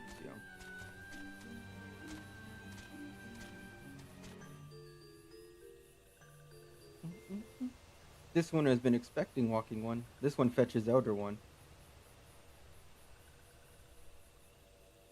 There we are. I don't know why they look like Grandma. This one is pleased to see Walking One again. Welcome to the home of these ones. Oh, there they are.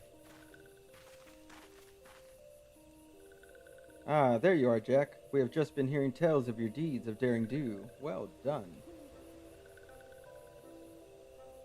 Ah, the Walking Ones who aided Neuraxia. This one is grateful. A pleasure to have been of service. If you do not mind my asking, how did your misadventure come about? This one does not mind. The misadventures, as Walking One calls them, of this one began when Imperial Ones entered the wood. Fearing trouble, these ones decided to watch Imperial Ones closely. But these ones watched too closely, and Imperial Ones noticed and tried to catch these ones. Having nowhere else to hide, this one fled into Totorak. Would that this one had not. In Totorak, a sinister one robed in black tried to feed this one to a many-legged one. Yeah, the Asians. Okay. Yeah, a sinister one robed in black. Why do I have a feeling that I should be more worried about that than I am?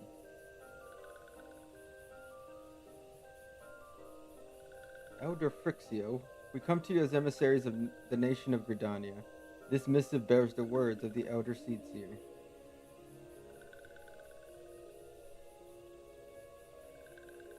This one sees. The Walking Ones of Gridania are fearful of Lord Ramuh. Plainly put, yes, your people summoned the Lord 11 but once, yet that single occurrence occasioned great alarm. But it's not as if the Gridanians dislike you or anything. Actually, it's just the opposite. They think of you as friends, and they don't want anything to get in the way of that. That's why the Elder Seedseer wrote to you. This one well knows and respects Horned One Kanisina. Be assured, like Walking Ones of Gridania, these ones have no desire for conflict. These ones resorted to summoning Lord Ramuh to protect the wood from Imperial Ones. This one counseled against doing so, but was not heeded. Against this one's wishes, Lord Ramuh was summoned, and all those ones who took part became touched ones. Yeah. These ones want so desperately to turn touched ones back to normal ones, but did not know how, and still do not know how. Touched ones, meanwhile, wanted to turn these ones into touched ones, and did know how. So this one fled to little solace with all those ones who did not wish to be bound to Lord Ramuh. But Walking Ones of Gridania need not fear touched ones or Lord Ramuh. Unlike other primal ones, Lord Ramuh is not callous and cruel. So long as Walking Ones do not trespass on these ones' ancestral homeland, where touched ones reside, Walking Ones will not suffer thunderous judgment. Alright, that's fair. But this one has spoken enough of touched ones. This one would speak instead of these ones. As this one said, these ones desire peace with Walking Ones of Gridania. So these ones ask for a chance to set things right. Sounds good. And by the way of an amendment, mortals who are tempered come to take on the qualities embodied by the primal in question. In the case of the Sylphs, Ramuh's influence has made them fiercely protective of their homeland. That explains why they're so hostile towards trespassers. But what about the abductions? A fine question, Ida. The abductions are, I believe, an expression of the tempered Sylph's desire for reconciliation. Another quality traditionally associated with Ramuh. In the crudest manner imaginable, they seek to bring their fellows back into the fold, a timely reminder that the challenges posed by each primal are unique. Elder FFXIV, we thank you for making your will known to us. The people of Gridania will rest easier in the knowledge that they and the Sylphs are united in their desire for peace. wishing to cooperate. This one has written down the feelings of these ones. Please see that these feelings are conveyed to Horned One Kanisina. The Horned One. Yeah, they got like horns, so I wonder why that wasn't like a race, a playable race to be in, or species or whatever. And with that, I believe we can lay the matter of Ramu to rest. That Sylph Elder is very reasonable, I must say. You could learn a lot from him. Huh? Was that a jib? If so, I feel it only fair to observe that one of us wouldn't recognize reason if it punched her in the nose. Did I say fair? I meant reasonable.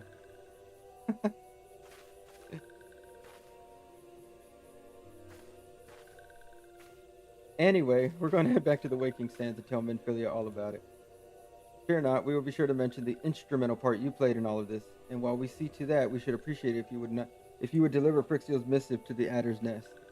Will do. Elder Frixio, we humbly thank you for your time. It has been an honor. Take care, Frix. The honor is this one's. Together, let the walking ones of Gridania and these ones find a way to live in peace.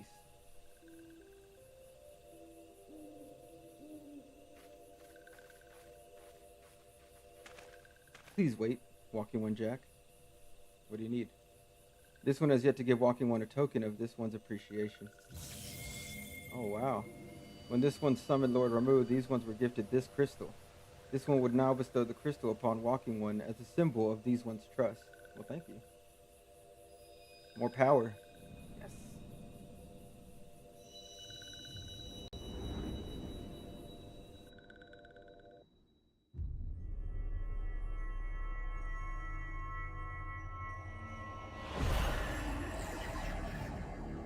Oh, sweet. We're up to 3 crystals now. We got an orange one that's going down. We got the purple one.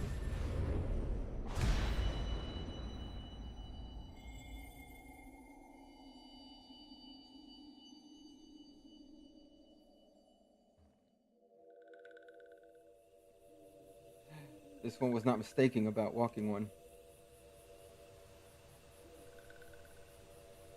Walking One is destined to walk a fate far crueler than this one can imagine.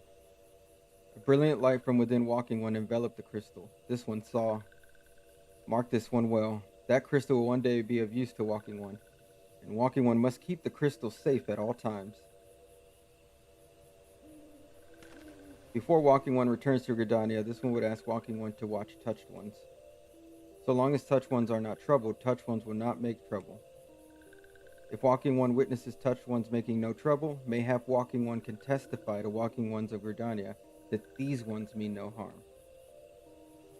Alright, these ones' homeland is fraught with danger, and this one marks down safe places to look out for Touched One. Okay.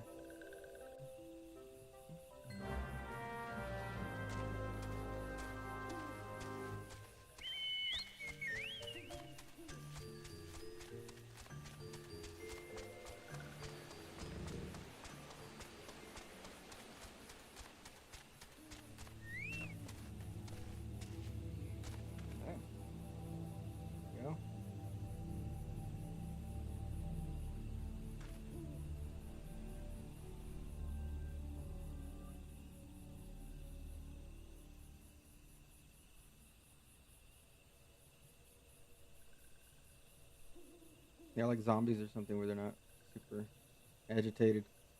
There are tempered sylphs in the distance. You do not sense that they pose a danger if left alone.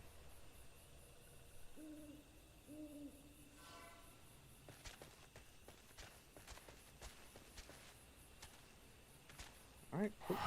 Now we head back.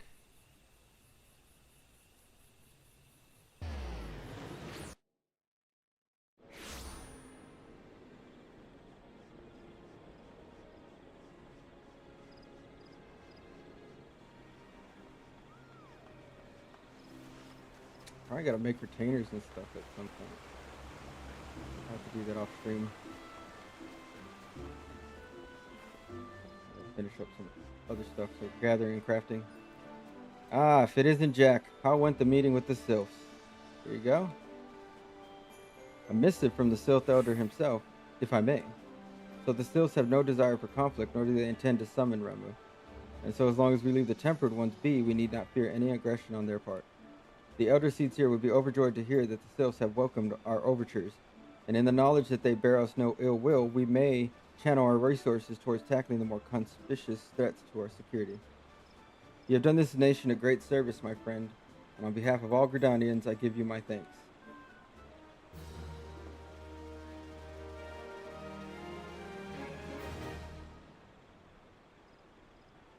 The Sylphic folk have long been friends of Gridania.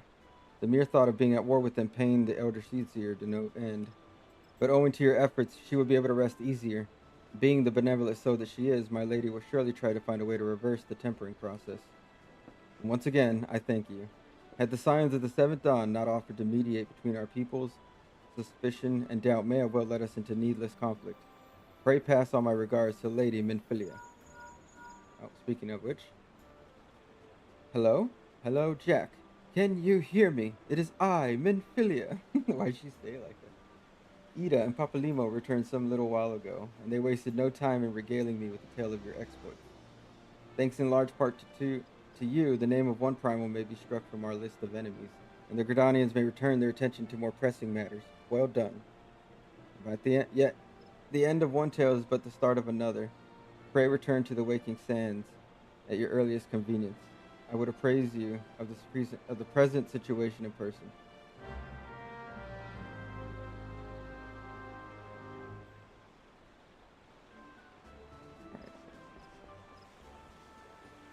Pray to the waking sands.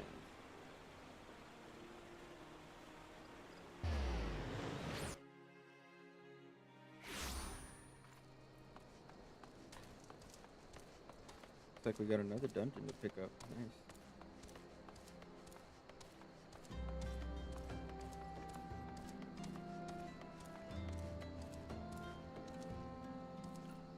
I can't take 2 steps around this place without hearing Jack this or Jack that. Well, it's as if you're some kind of goddamn hero. But I jest. Even I can see that you're itching to find some new battleground to hone your skills. The Aurum Vale.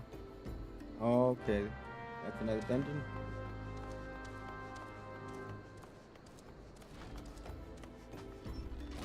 Well, if it isn't my favorite adventure, welcome back, Jack.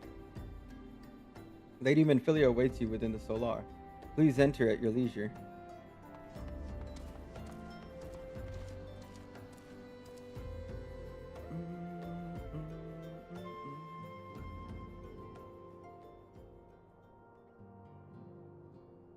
I am given to understand that the matter of Ramuh has finally been resolved. I fear resolve bespeaks a permanence we cannot rightly claim, yet I am well satisfied that the Lord of Leven will not trouble us in the foreseeable future. Your satisfaction is assurance enough for me. How fares the investigation? Well enough. Thancred is sparing no effort. There are many and one just as you suspected. Their purpose, however, eludes us still. I see. I'm guessing they're talking about the Asians. I've been meaning to ask, but is Alize quite well? I feel as if I have scarcely seen her in recent days. Oh, you haven't? Nor have I. Alas. Alize has chosen to walk her own path, stubborn girl. But you may be assured that our destination remains the same. And on that note, I take my leave of you. I trust the Baldessian report will serve you well.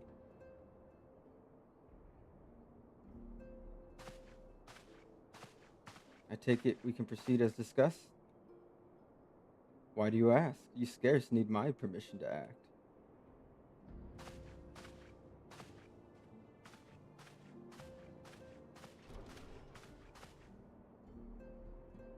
For now?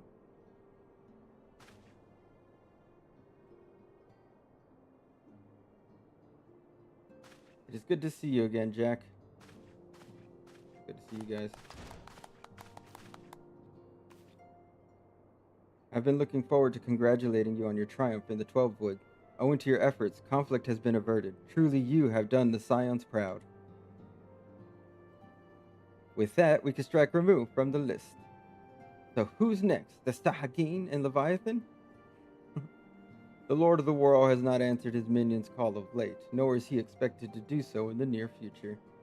While the Sahagin remain aggressive as ever, they lack the quantity of crystals required to call forth their god. As with the Sylphs, we can leave them to their own devices for a time at least. For a time bears repeating. We can ill afford to fall complacent.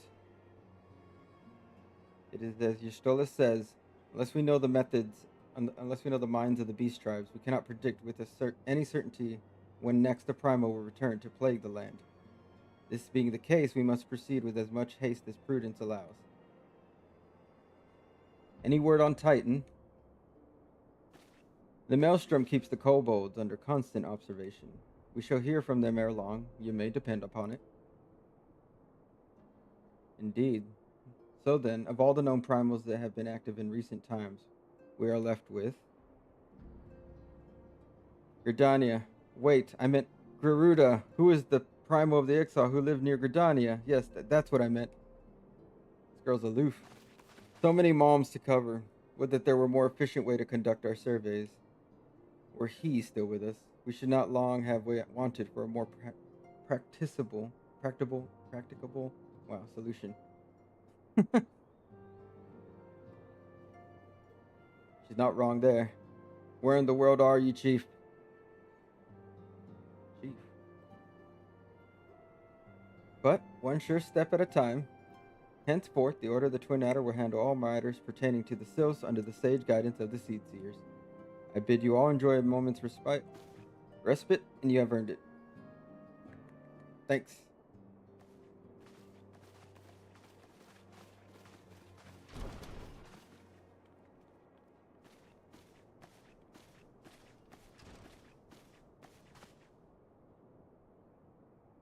Is there something else, Jack?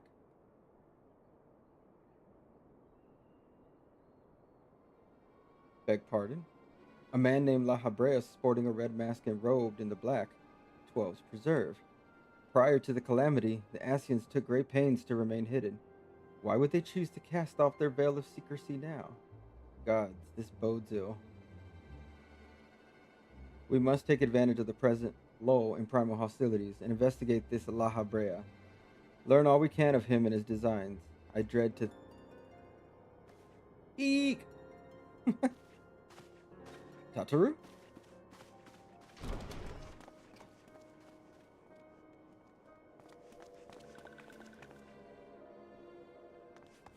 Oh, it's a cabbage. A sylph in Thanaland?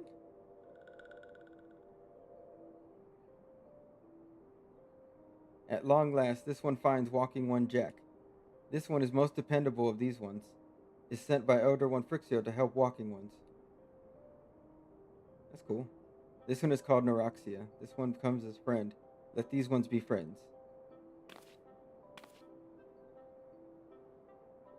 Pleasure to meet you, Neuraxia. It's as big as the Lalafell. They're so tiny.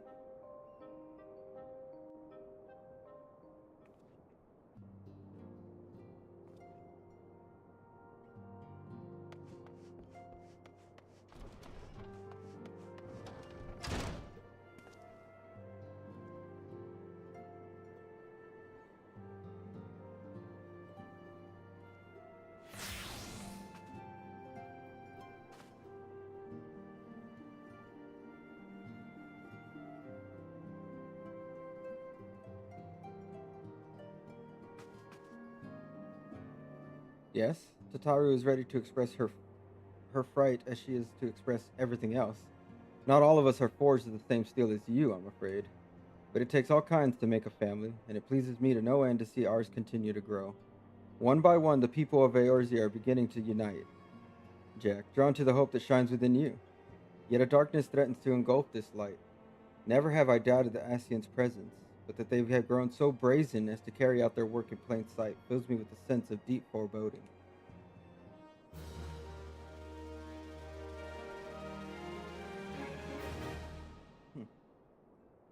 I'm afraid there is no rest for the weary, Jack.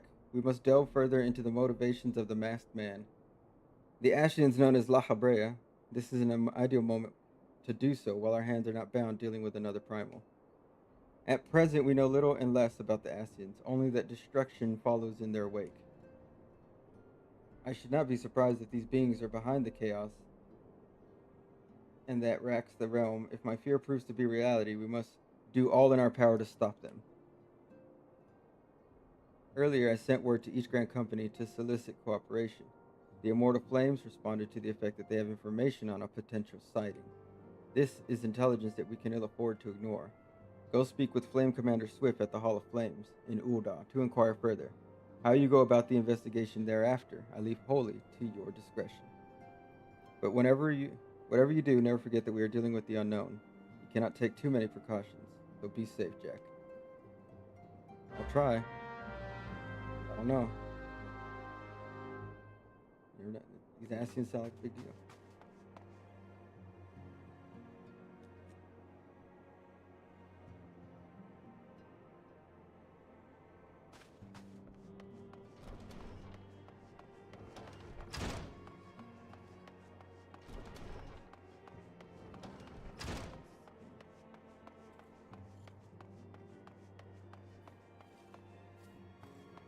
Over here? I don't think I need to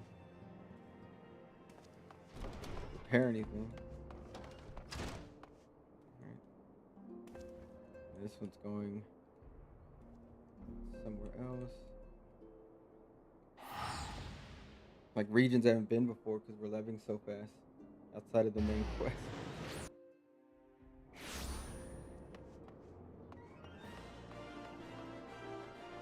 New quest.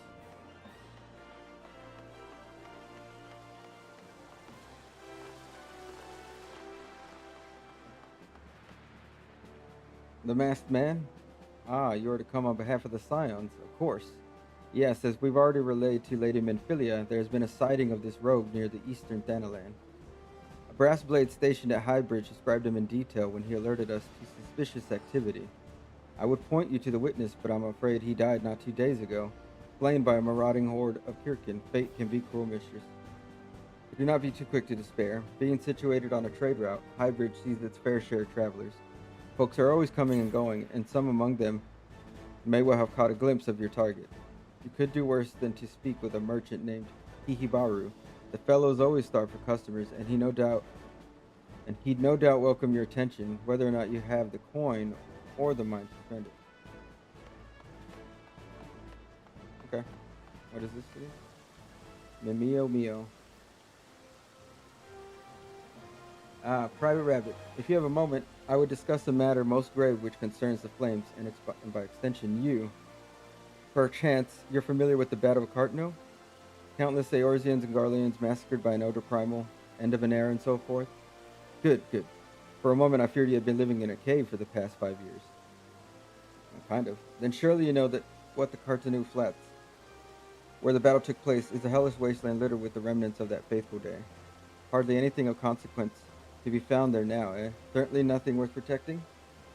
And yet, in spite of that, the Eorzean Alliance continues to maintain a military presence in the region. Why do you suppose that is? Because there is something there of consequence. Allegan ruins, to be precise. And they were discovered following the calamity, and allied scholars have been studying them ever since. 3 nations working in tandem for a greater good. It should come as no surprise that it would not last. You see, Ul'dah, Limsa, Lominsa, and Gridania have all formally asserted a claim to the territory. Negotiations have thus far proved fruitless, and so we are to settle this dispute on the field of battle. Oh, but do not misunderstand, we won't be going to war with our allies. Hostility shall be confined to the disputed territories, and we shall fight to submission, not death. So there's no cause for concern. No, no. You won't be expected to kill your opponent, merely drive him the will to fight. And I say you because the only reason I deign to share this information with you is because your company needs you. Private, we'll be damned if you're going to let a foreign power lay claim to these lands, so we need every single able-bodied soldier we can muster. I expect you still have questions of concern. Speak to our man at the airship landing. Alright. Airship landing. High bridge.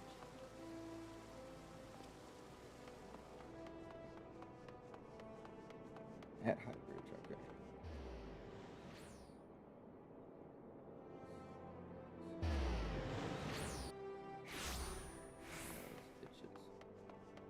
There you are. Private Rabbit, come to join the fight, have we? Very good indeed. Alright, so this is like PvP, right? A big open area PvP.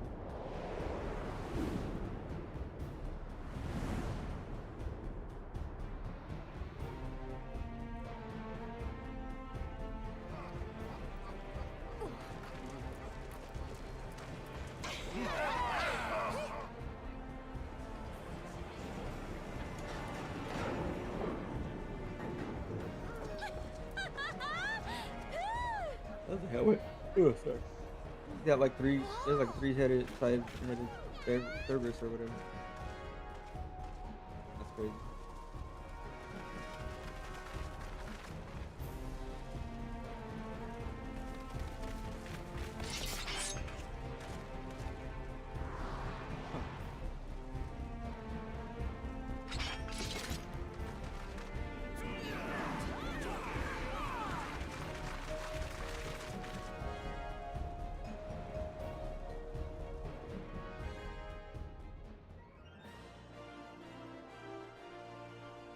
Now, before we proceed, I must warn you, this isn't going to be like some jaunt in the Wolves' Den. You'll be pitted against wave after wave of fellow Alliance members in battle, and they won't care one whit that you're the Warrior of Light. This campaign will be long and brutal, and victories won today may be undone tomorrow. Consider the Borderland ruins. We need only seize control of each ruin in the region, right? Wrong. Defense is paramount as well, for our rivals will muster forces to challenge our claims. It is for that reason that we must establish an airship route direct to the front lines. Those who are ready and willing to fight will never want for transportation. Ah, but that look on your face bespeaks confusion. Are we at war or not? What is this bollocks about no killing? What in the seven hells is going on? That's what you're thinking, yes? It's less a war and more organized violence to resolve territorial dispute. And yes, it is to be civilized violence. Killing Alliance members is strictly prohibited. But you of all people have nothing to fear. You've escaped certain death more times than I can count. What are the odds you'll fail to do it this time? Alright. Well, unlock that.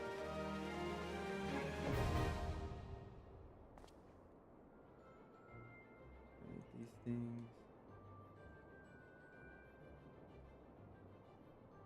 Shadow of Darkness. Yeah, dry bone.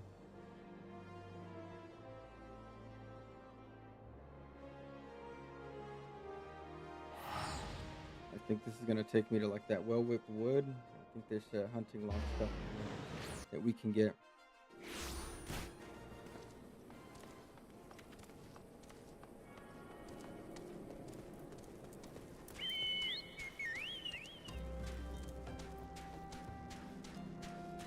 Bloodshore,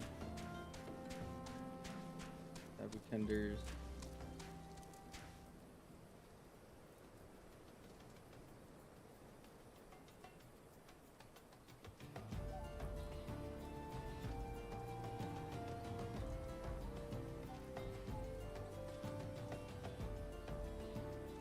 Open water, yeah. So this is Eastern Thanaland, Sandgate. Welcome, right? So we can get those here.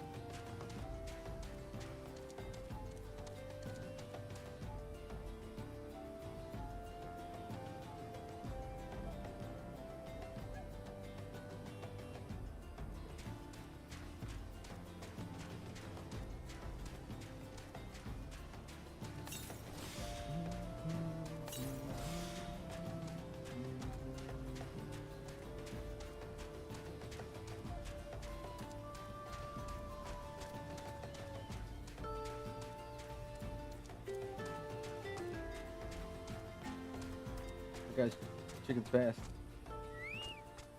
Welcome to Highbridge Adventure. Whatever you seek, I, Hihibaru, can provide it. Probably. You're after a masked man? I'm not so sure I have one of those in stock. Oh, you're after a masked man. Why didn't you say so sooner? Such an individual might have featured in one of the many rumors I've heard. If you linger a while, mayhap you'll learn a thing or two, eh?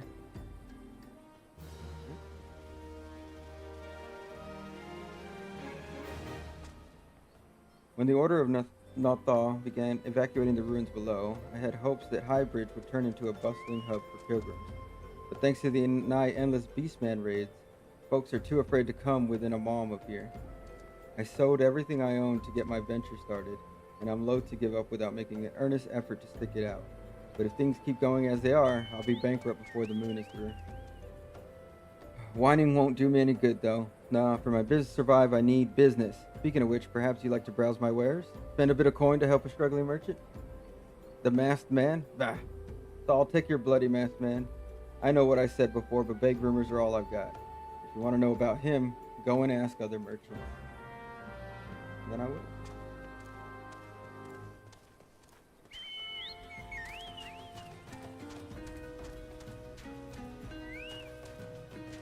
I have heard tell of the masked devil.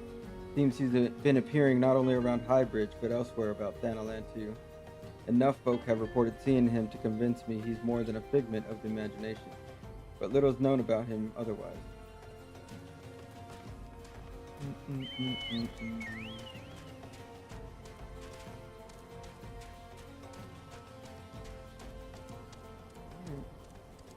Lola Kamamura. That's a cool name.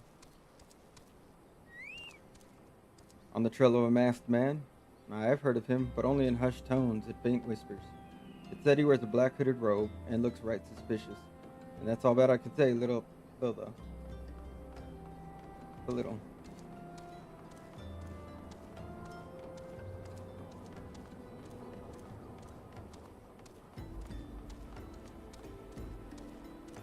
Have I seen a masked man wearing a dark robe? No, I haven't, nor do I wish to. Business is bad enough without shady characters lurking about. Folk have been giving Highbridge a wide berth because of all the Kirikin raids. None but the most devout pilgrims are willing to come here anymore. That sucks.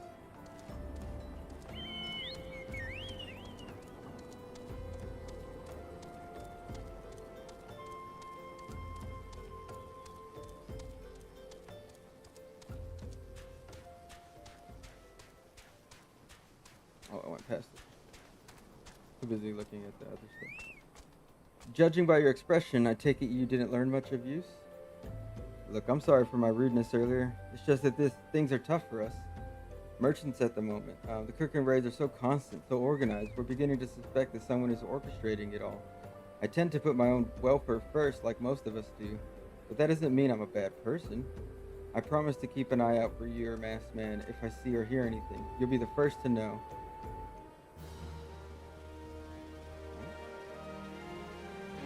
I finally got some honest to God's information on your masked man. Why so confident? Because I saw him with my own two eyes. I was out for an evening stroll, minding my own business, when I noticed a column of smoke rising from a cliff over at Thal's Respite. Curious, I took myself there to find a masked man. Your masked man, I'm sure of it, standing by a fire. As if in an answer, some Kirkin appeared soon after, and the group began talking at length. I'm afraid I was too far out of earshot to hear much of anything. And after the group had dispersed, an idea came to me. If you were to use the smoldering coal to start a fire, you might be able to arrange a similar meeting. It would be dangerous, I shouldn't doubt, but you've proven yourself more than a match for a pack of rats. What do you think? Does that sound good? Reliable information, even if I do say so myself. Well worth all the lingering about you've been doing, wouldn't you say? Everybody's so mean. I'm the warrior of light.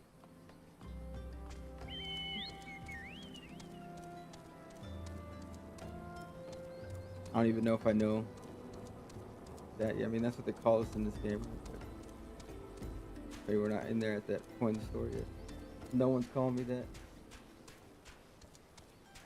What are we looking for again? That little creatures.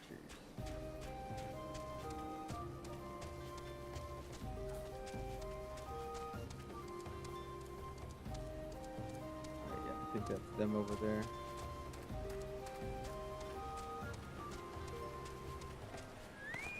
These first.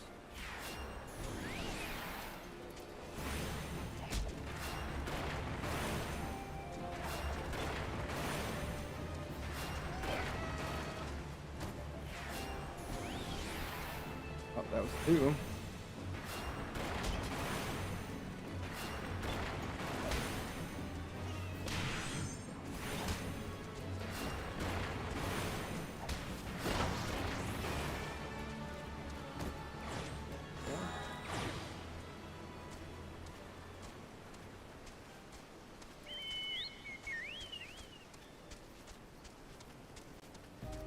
Burbles. They remind me of those things from Star Trek. The Klingons. greatest enemy. There's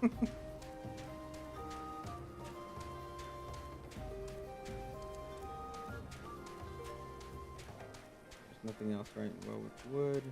Go back down to Sandgate.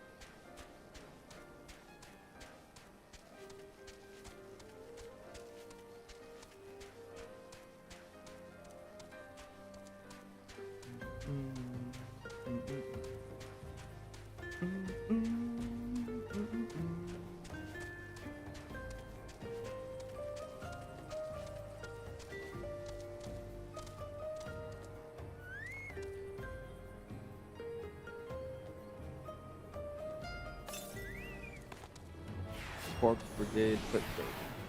So these are like the, I guess like death cults, right? It seems like.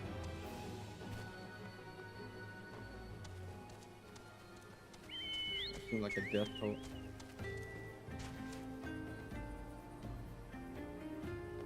Oh, so it's right there.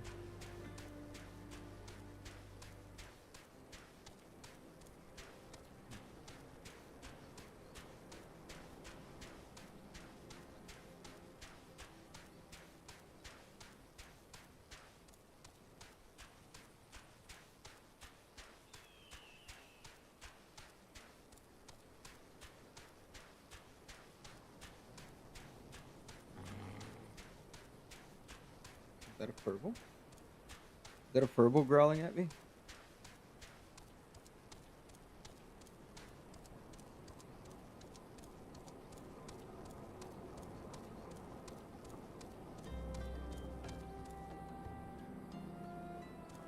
This goes down pretty far, huh?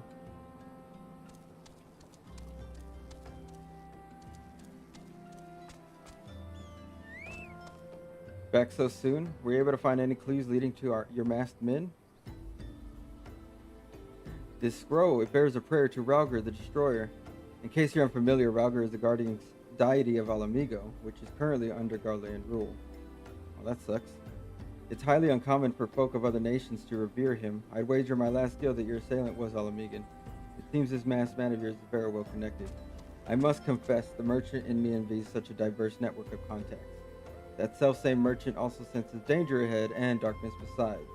Are you certain you'd rather not take things nice and slow here at Highbridge? Dude, I got a job to do. I mean, I would love to. You got any like good food here? The Alamigan bandit you had a run-in with is somehow connected to your masked man of mystery. So it stands to reason that if you want to pick up the trail again, you should head toward Little Alamigo over in southern Thanalan. Just so you know what to expect, the settlement is the favored destination for those refugees who couldn't, well, adapt to the life in Ura. The hearts of the denizens are said to be as barren as the wasteland they live in. For all intents and purposes, it's a lawless place. Be prepared for a not-so-warm welcome. Now, I'm not certain how much help she will be, but it just so happens I have a daughter who has relocated to Little Alamigo. Her name is Hihira, and it shouldn't hurt to seek her out first. And while you have her attention, I'd be obliged if you could send my love. Not a day goes by that I don't think of her. I suppose this is it then. I had hoped that you would linger here a while, cull some fiends, spend some coin, what have you, but something tells me you're destined for greater things. Wherever it is you end up, I wish you the best. Thanks, man. I'm gonna go down to Sandgate real quick and look at that. Those monsters over there.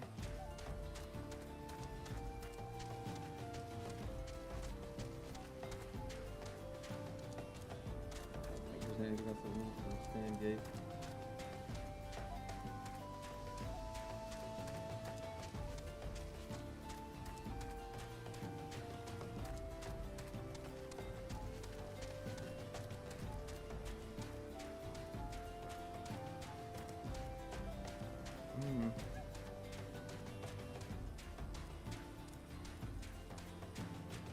Right there. Around the corner. Maldra Hunter.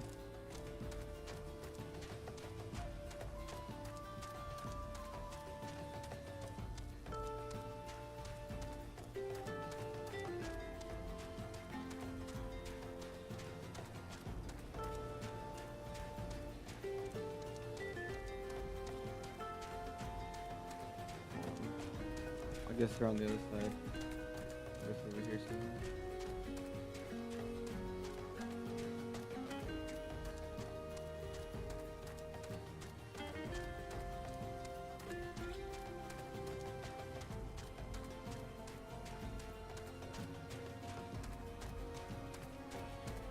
Okay, I guess they're in here. Yeah, there we go. The gate.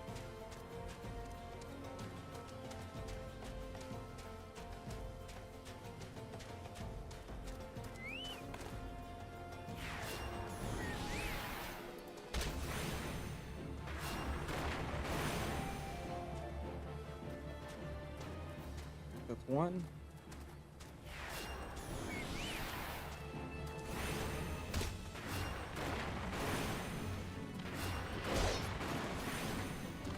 You didn't want this, buddy. You don't want none of this.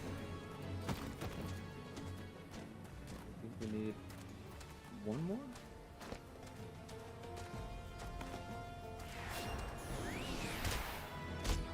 All right, we welcome all up.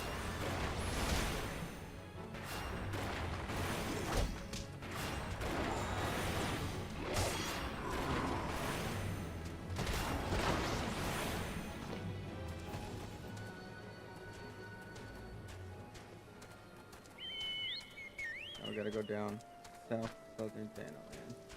So we can go to Little Alamigo.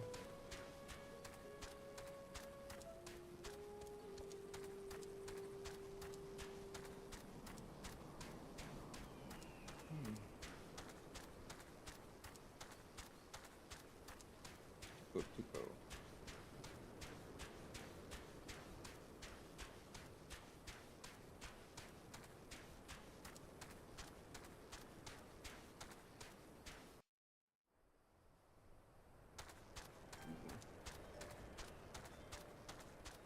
Oh, there is the Sabu Tenders.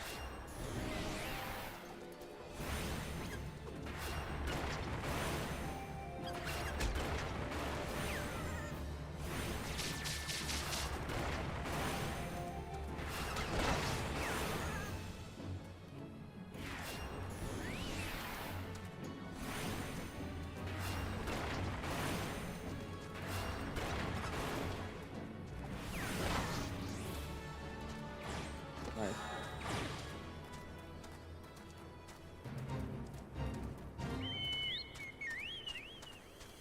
Corpse Bride. Corpse Brigade. Now we just need the Blood Shore. Broken Water is right here. Okay. It's gonna be in this area. We'll get those other ones.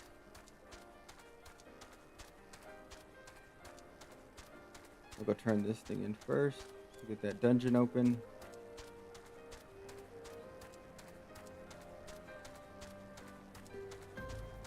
Big guy.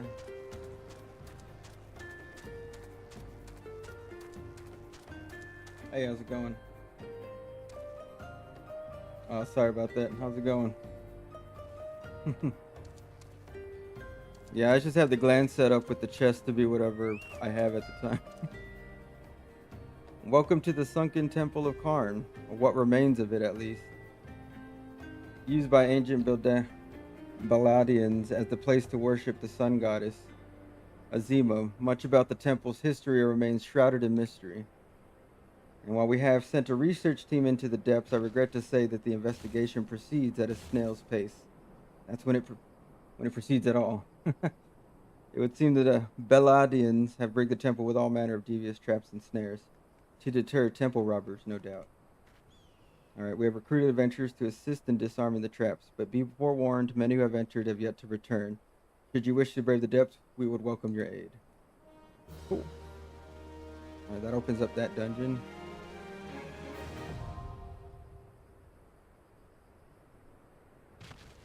Alright. Now we can go back and get that over here at Little Alamigo. I think we could pick up a class quest too at some point. It's getting warm again today. What does it say? It's gonna be up this way, huh?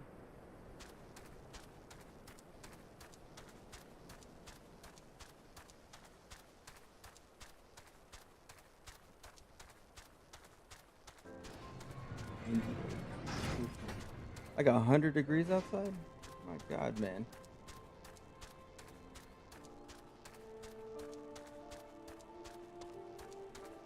Finally a white mage, yes.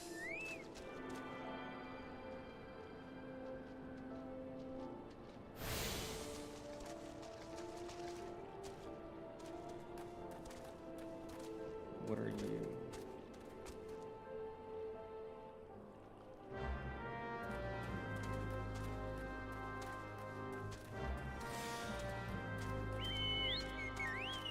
I think the things we're looking for could be over here.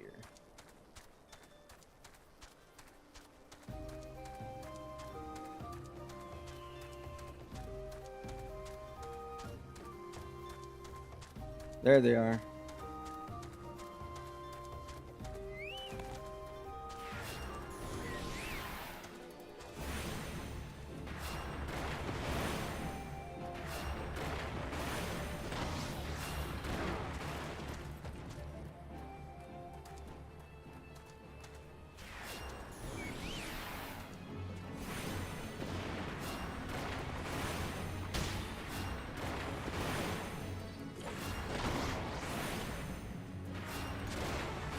Good chicken.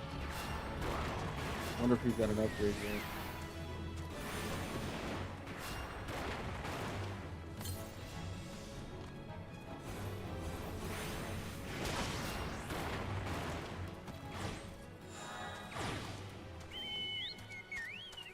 Alright.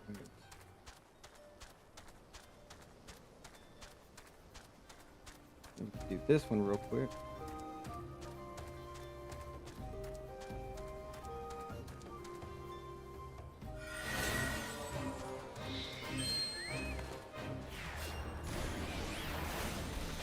So we just need to collect 5 pages.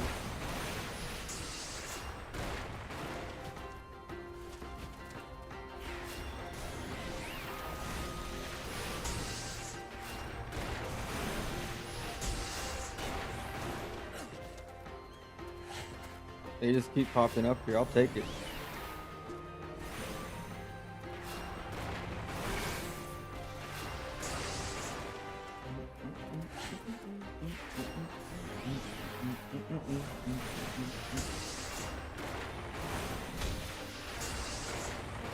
One more.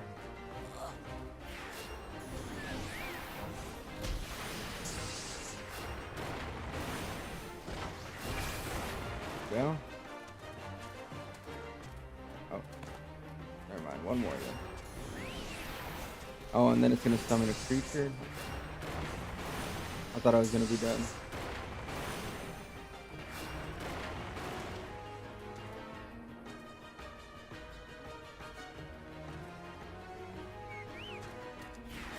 There we go.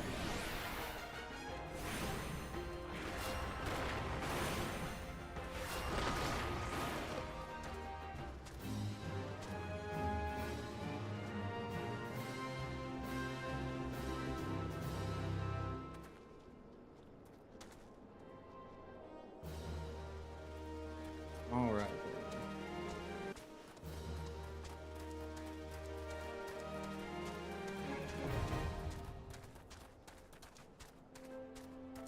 I was talking to your dad. He. Why, yes, Baru is my father. He said, what? I wish I could be a better daughter to him. It's just that. Oh, I'm sorry. I shouldn't bother you with family matters, but I'm grateful to you for delivering the message. Now then, what brings you here? A masked man? I'm afraid of the description doesn't ring any bells, but one of the others may have seen something.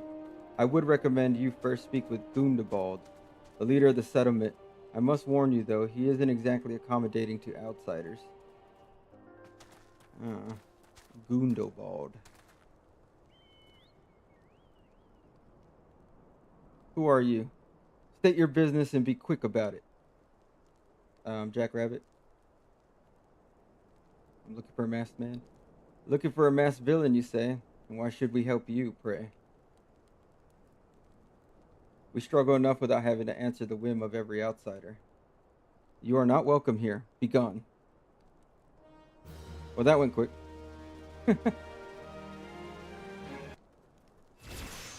Everybody's so distrustful in this game.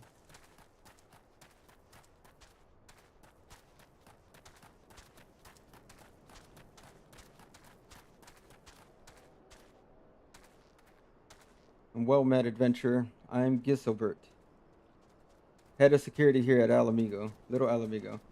I heard tell that you had business with Gundobald. Knowing the bristly old bear, I don't doubt he told you to bugger off. Owing to their hardships, the refugees don't trust anyone but themselves. Not even my men and I can get so much as a word of thanks out of them, despite watching the place day and night. But thanks or no, I try to help my fellow man when I can, and you seem a decent sort. If you tell me what's brought you here, might be as I can lend a hand. On the trail of a masked villain, you say? Hmm. Can't say that sounds familiar, but I have men on lookout for Amalja to the south of here.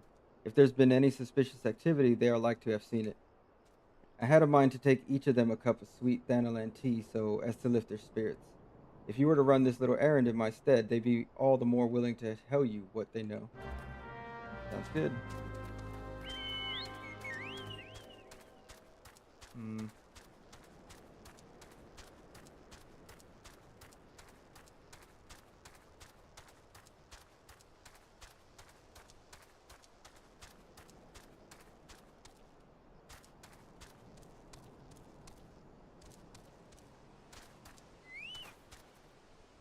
Who the hells are you? I'm trying to conserve energy here, so leave me alone. Here's some tea, bro. Well, ain't you considerate? My thanks, friend. What's that? A masked villain? Hiding amongst the refugees? Like as not. Me compatriots as live here go about as though they're dead on their feet. 'Tis near impossible to tell what's on their minds. For all I know, they're all up to no good. Dude, the way they word some of these things is tongue twisty. You there? Are you an Amalja? No? Then carry on. I'm a bunny. Like, oh, this sophisticated aroma. It has been forever since I had a drop of sweet Thanalan. I'm going to enjoy this. What, a masked man? Don't know, don't care. Unless he's got dark, scaly skin, stands 10 fulms tall, and has the face of a lizard, then I don't give a mummer's fart. Alright.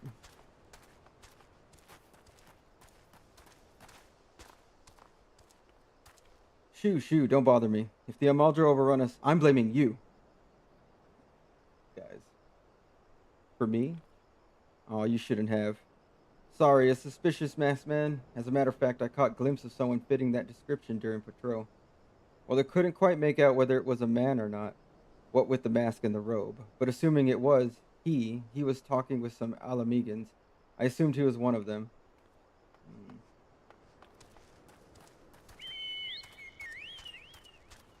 Something's afoot, huh?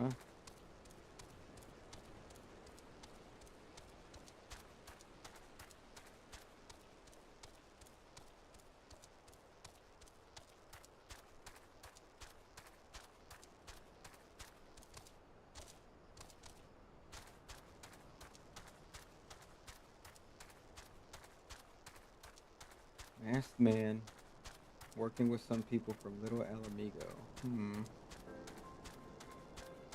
Got someone here. You might have a traitor. Ah, you're back. So did my lookouts have aught to share with you? That doesn't sound like much to go by. If you're to get any further in your investigation, seems to me you'll need the cooperation of the Alamegans. For this, you'll need to win their trust, and that won't be an easy task.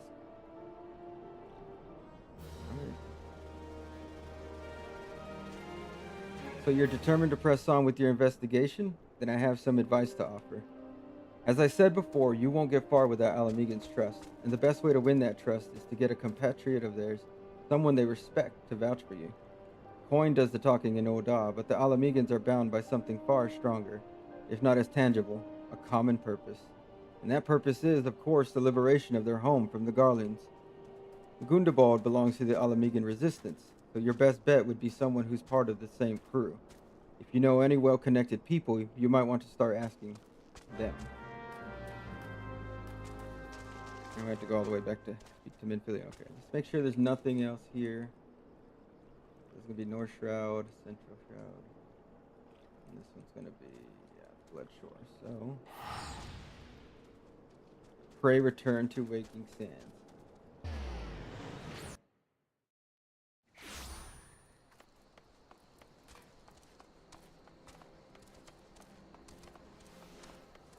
There's another dungeon over here.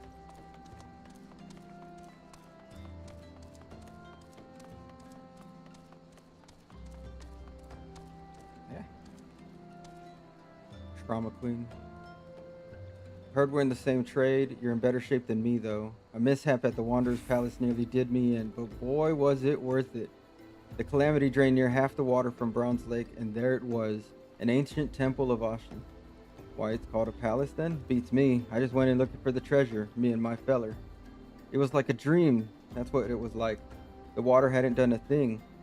There were gold-framed mirrors bright as the moon. We gazed upon ourselves draped in chains of pearl, dancing on a floor of marble and malachite, like a king and queen, me and my feller.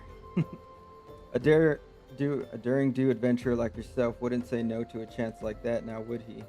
Tell you what, go down to the docks west of Camp Bronze Lake and talk to Abazi Charazi.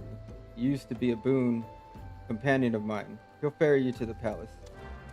That's another one. Hello, Tataru. Bye, Tataru.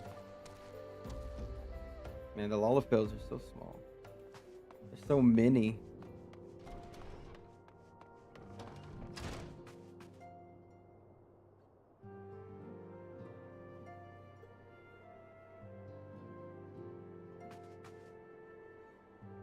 Welcome back, Jack. How fares the investigation? I see. Given all that they have suffered, it is of little wonder the Alamegan refugees have lost faith in their fellow man. They have had their homeland taken from them, and for the past 2 decades have had to see it remain in the enemy's clutches. To compound matters, none of the 3 city-states have the means to take in all those who were displaced. As a result, a great many Alamegans now live on the margins of society, suffering poverty and discrimination. Would that more could be done to ease their hardships. I fear that nothing short of reclaiming their homeland would be a lasting solution. But let us deal with one problem at a time. Returning to the matter of your investigation, it just so happens there is an Alamegan native among the Scions. I should be pleased to introduce you to him. Cool. Your Alamegan comrade is named Haribert. He joined our cause in the hopes that he might find a way to liberate his homeland. While he spares no effort towards the endeavor, I have no doubt that he would be glad to assist you. If I recall correctly, Haribert is currently between missions. Try looking for him in the storage area. Storage area. Makes me want to say like Halliburton. Like Halliburton. That's stupid crap. Hello, little ones.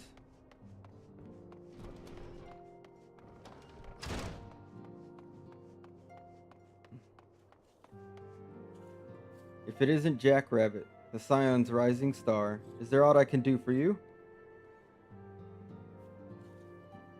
You wish to win the trust of the people of Little Alamigo. That is a daunting task, my friend, even for our own countrymen. I would like nothing more than to help, but I'm afraid my name no longer carries weight with that lot. I used to be a member of the Alamegan resistance, you see, but I left in favor of joining the Scions. Though my allegiance may have shifted, my purpose remains ever the same, the liberation of Alamigo. Yet whatever my reasons were, I abandoned my comrades, and they'll have nothing to do with me. Now, while I may have no more friends in the resistance, I know someone who does. Her name is Albreda, and she is a resident of Quarry Mill. Say my name when you meet her, and she won't lead you astray. Haribert. Nothing.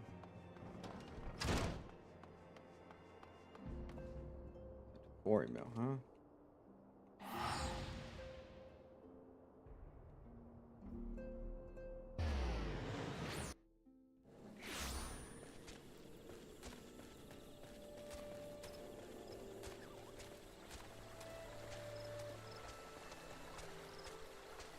Yeah, you want me to introduce you to the resistance? Ha! Why the hell should I do that? Give me one good reason. To help, you know? Haribert sent you. Ah, that worthless whoreson. He abandons his comrades, his woman, and now he has the gall to ask me for a favor? Simply incredible. I just, I mean, I realize Howard was only doing what he felt was right. He's a good man. And if he trusts you, then that's all I need to know. You see that bloke there? That's Meffred, a captain of the resistance. I hope he can give you what you need. I hope so too. Level 24 weapon. But I don't think, yeah, I'm already higher level.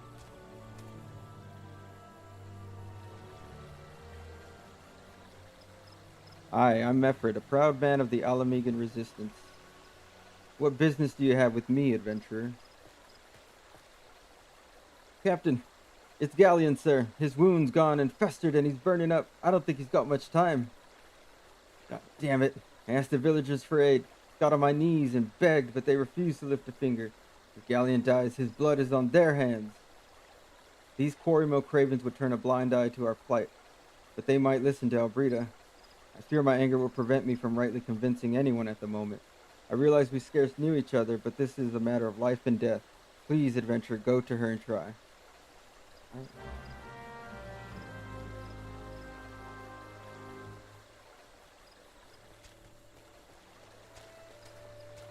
Back and forth? One of Meffred's in bad shape, you say? I'm sorry, but there's naught I can do.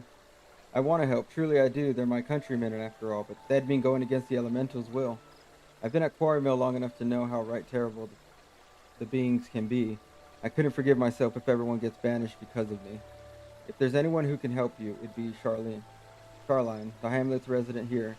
If you take the matter to her, might be she'll listen, though I wouldn't get my hopes up. Okay, now... You? You wish to aid the Alamegans? You are possessed of a kind heart, adventurer, but I'm afraid I have not the authority to grant you your wish. This authority belongs only to the elementals, eternal guardians of the Twelveswood. All outsiders, be they babes at the breast or men grown, are judged of a night, whether they may have a place beneath the boughs. Alas, the Alamegans' petition has been denied. Harsh though it may seem, they do not have leave to receive of the wood's bounty.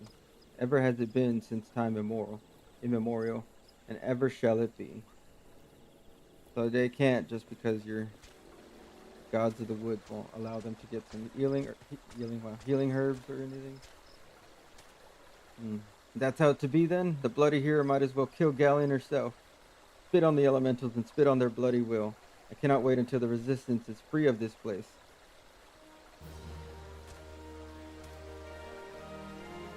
I led my men to Quarry Mill hoping to find refuge. Instead, we found indifference. The cold-blooded bastards here want us out, and I can't oblige them soon enough.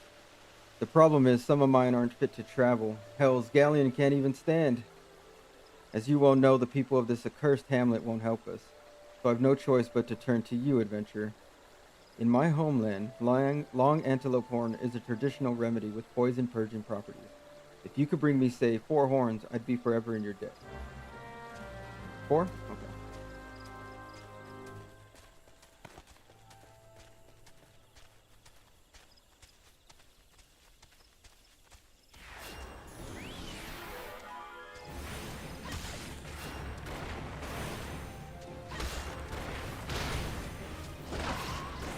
Oh, done.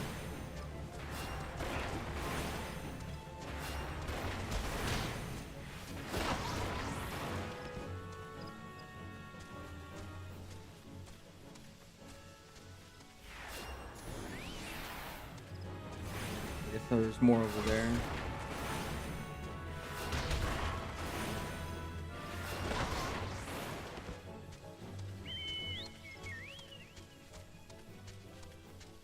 Alright. Uno más.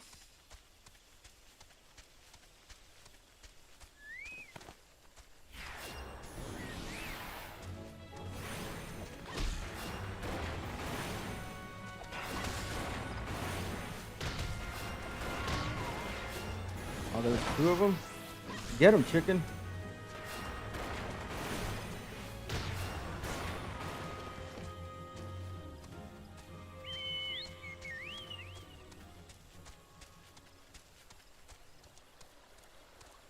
Oh, I thought that was a doorway.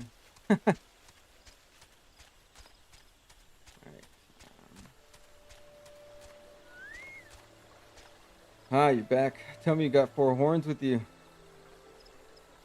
You're a godsend. Praise Ragra, there's at least one man in this place who gives a damn. Now we just need to find a way to prepare them. You wouldn't happen to know a man named Buscaron, would you? Some comrades of mine told me about him once. They said he never turns away folk in need, no matter where they're from. Seeing as he runs a tavern, he's like to have the tools to make the medicine. I'd be grateful if you could take the horns over to him to have them ground down. When that's done, bring the powder back and give it to Faramund here. Alright.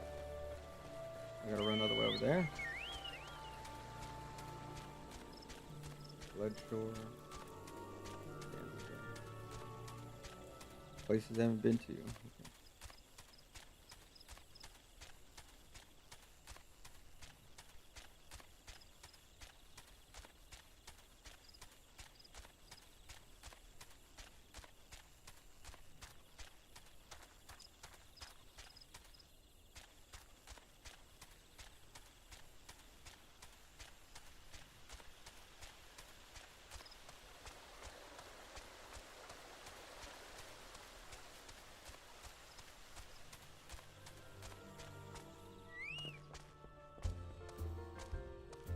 Ah, Jack. Ever a sight for sore eyes. How fares the adventuring? Rolling in the coin like there's no tomorrow, no doubt. You got something to show me? I got these horns. Can you grind them out? Well, these look like good old antelope horns. Need them ground down to make a medicine, you say? Here's a better idea. I'll give you some of the stuff I have in my stores. I am no stranger to the remedy. An Alamegan friend once used it to treat my festering wound years and years ago. Safe to say he saved my life. And what's that? This is for an Alamegan soldier in the quarry mill? So it comes full circle. Well, I hope it helps the poor sod that needs it. Oh, and don't worry your little head off about payment. I still owe you a deal more than you owe me, I reckon. Nah, man, like, tit for tat, nah. You know, we're just friends. We help each other out, allies. That's what we do. No tit for tat. Terrible way to have relationships, man.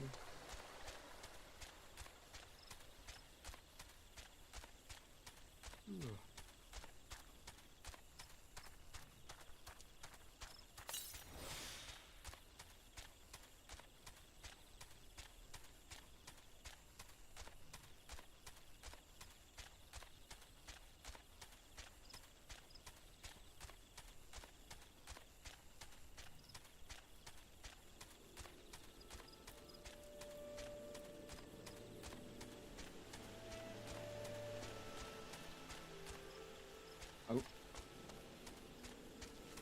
The wrong turn.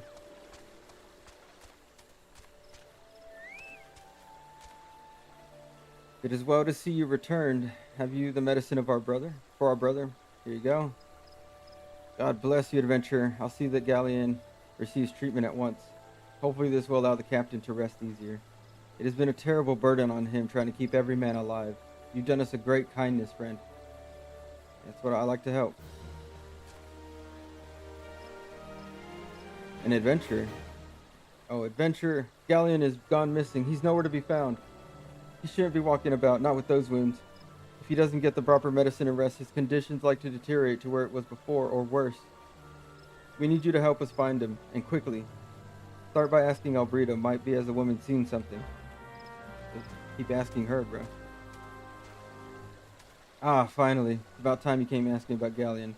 I watched him in the quarry mill some time ago, and he left me this sealed letter before he went off. Made me swear not to open it until someone came asking. My brothers, I cannot bear to be a burden any longer. That is why I must leave you all. Do not worry for me. Just find your way safely to Little Alamigo. Blast it. Would that I'd known that what he was thinking, I'd have stopped this folly myself. I love the Galleon bears for his... Wow. The love Galleon bears for his brothers is so strong, he's willing to sacrifice himself for them. Make no mistake, entering the wood in this weakened state is suicide. Well, we gotta go save him. Out in the wilds, alone? That fool. That great big sentimental fool. My men and I will scour the wood for Galleon.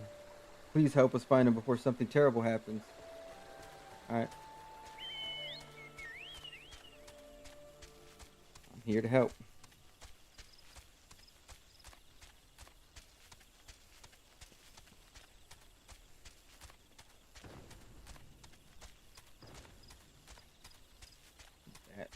Lesser Kalong.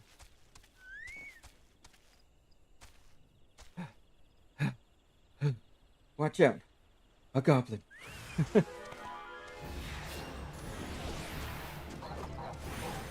Felt like I was like that kid from Malcolm in the Middle. Yeah.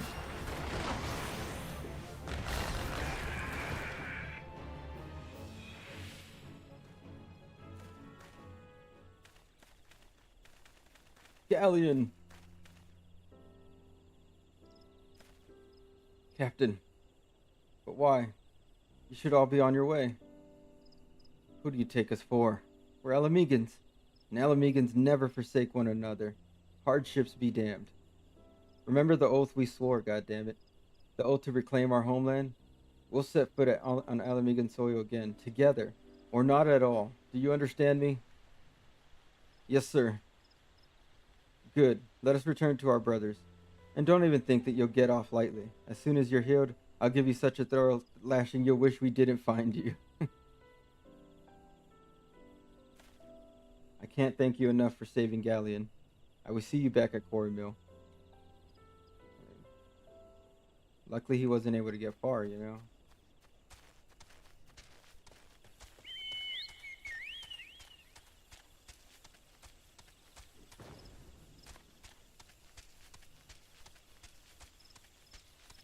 Deep Void Death Mouse.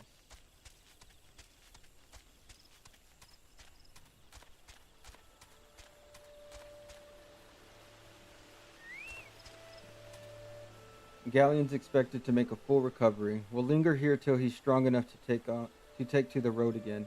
As much as I mislike this place, beggars can't be choosers.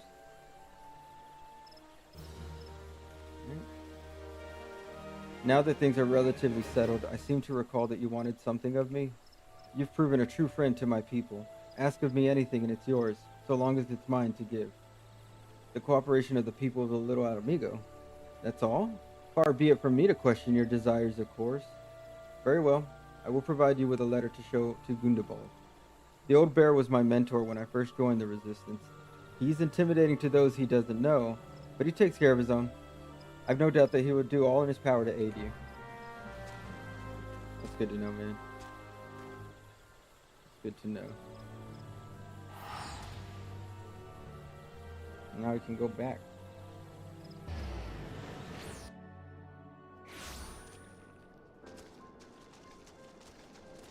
Well, that was an interesting little excursion there.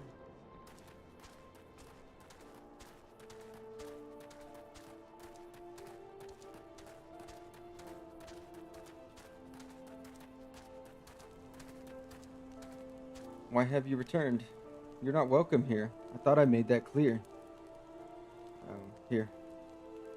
You spoke with Mefrid? It has been so long since I last heard from him. I had feared him dead. 12 be praised. Whoever you are, Mefrid sees you as a friend, and any friend of Mefrid is a friend of mine. I know of this masked stranger you seek, and will tell you what I can. Okay, mount speed increase, that's good. An outsider resembling your masked stranger has reportedly been appearing near Little Alamigo of late. What's more, it seems that some of our young bloods are meeting him in secret. Oh boy. No doubt you'll want to question them about their tryst, but they are not like to yield the information readily to an outsider. If you tell them I sent you, though, they may well feel obliged to talk. Okay. Waldhar. A masked man. No idea what you're talking about. I ain't done nothing wrong, so leave me be. Alright. Gundabald sent you. Listen, I told them it was a bad idea. All that tripe about believing the masked man and... Oh, you don't know anything about this? Why didn't you say so to start with? You can't throw the old bear's name around like that and expect me not to think I'm in for it. Okay. Silly.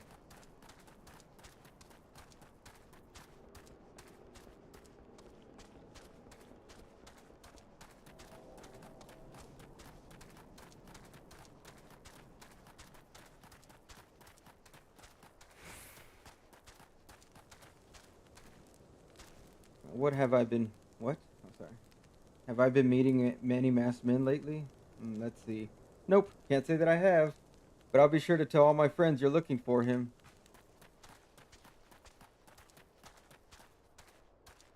There's a bunch been skulking about, right suspicious, like, but I've got nothing to do with them. I know trouble when I see it, and then that there's trouble. Mark me words. He wasn't involved at all.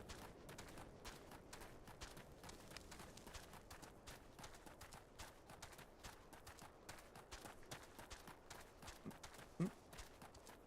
Walking back and forth.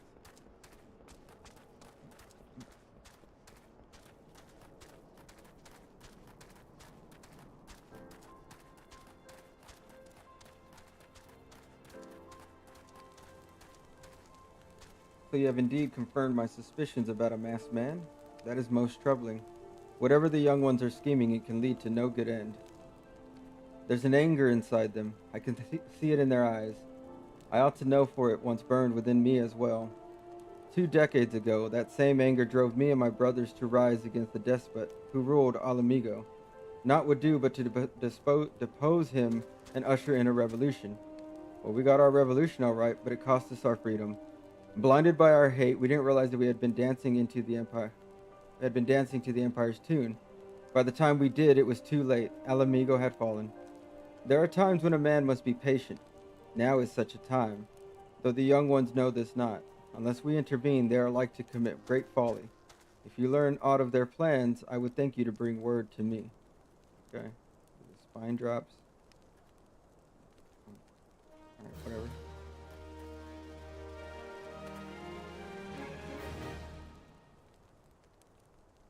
Hey, adventurer. You done talking with the old bear? I've got a message for you from Wilred. Lad's something of a leader among the young ones here. He's impressed that you won over Gundabald and wants a word with you. Says he'll be waiting over at the craggy area north of you. Does this sound like I'm about to be ambushed? What it feels like. Sabu tendies.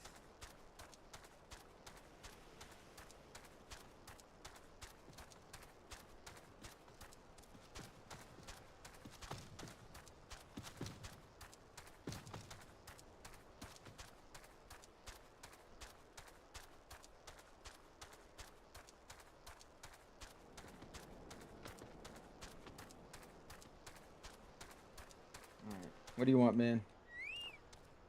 Thanks for coming, friend. 'Tis no ordinary outsider who can gain the trust of the old bear. That's why I wanted to meet you, to discuss something in private. Tell me, where are you sneaking about? Did the Empire send you, or someone else? Coral got your tongue? No matter. Whoever it is you work for, your meddling ends here. Get him! No!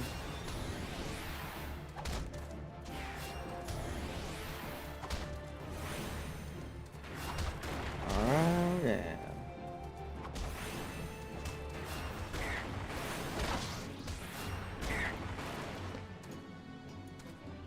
I won't let you foil our plan. You're stronger than you look. This changes nothing. Threaten us, beat us bloody all you like, but nothing short of death can make us give up our fight. We're going to obtain the power to bring down the Empire, and with it, we'll reclaim our homeland. Kids. Poor little lad is upset.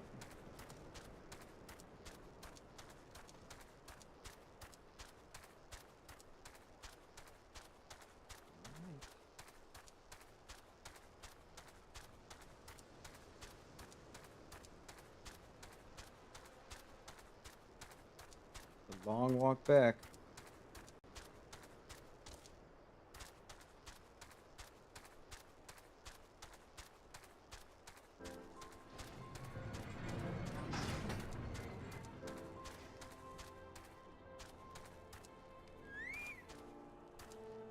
Attacked by Wilred and his cronies, that they would go to such lengths for the sake of this plan of theirs. Left to their own devices, the young fools are like to harm others, if not themselves. We must uncover their agenda and put an end to this madness. Okay. Big Trouble in Little Alamigo. I need to watch Big Trouble in Little China again. Wilred mentioned obtaining the power to bring down the Empire. Of what power could he be speaking? Gundabald. Bertliana, God's preserve, what happened? I was foraging when the corpse brigade came. They took me to their hideout and the whole while they laughed at me. They said that I suffer because I cling on to hope. Is it wrong to dream of home? Is it wrong to call ourselves Alamegans? Do not heed such poisonous notions, child. Our dreams are what sustain us. Be strong. I swear to you, those villains will answer for their crimes in due time. But tell me, does anyone else know of this? Wilred, he saw me outside. He was so angry.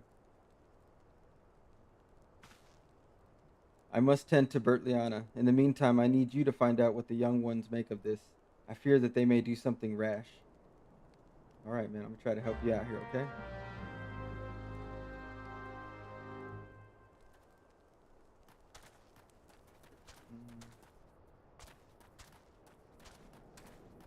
Okay.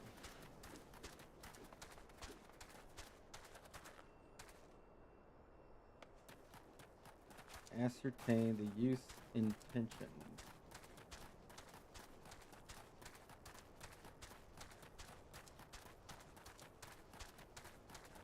So quiet. Ain't got no background music or what?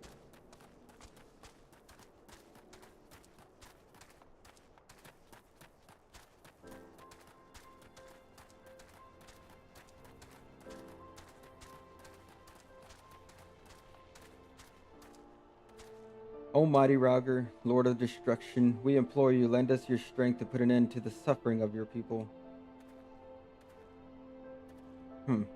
Here to interfere again? Well, you're too late. Our plan is already in motion. Once we have the crystals, our enemies will pay for their crimes, and no one will dare oppress us ever again. So the Ascian is trying to convince even these guys to summon a primal. If this plan succeeds, we'll have the power to lay the Empire low, to change the world for the better. Might be as Gundobald's content to eke out an existence in this musty old cave, but I'll be damned if I'm going to spend the rest of my life here. Now, where in the Seven Elves did I put that bloody map? Oh, the one I have right here?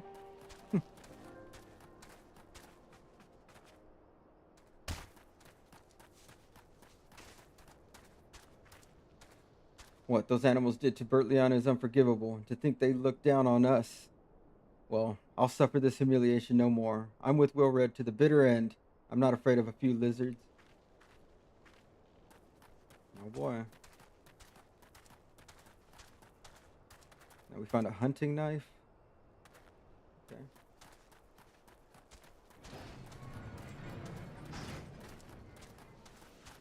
Now we go back to the other side. So much back and forth in AR.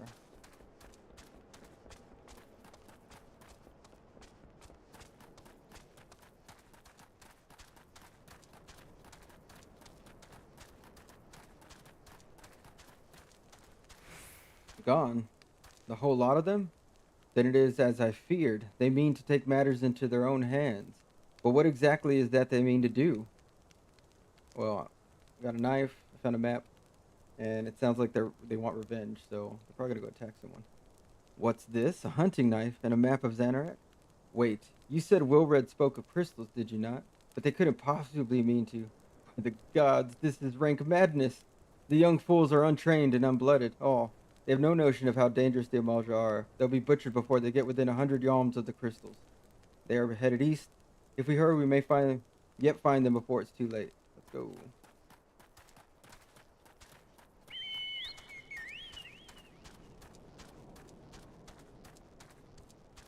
So they're gonna go to the beast tribes to try to get these crystals so that they can summon their own thing over the beast tribe people. Fantastic.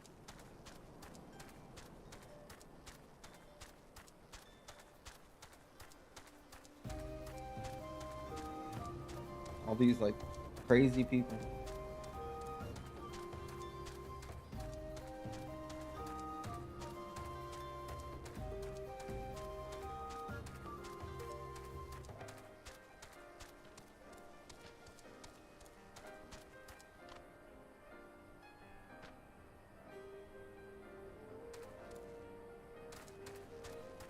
Here we go.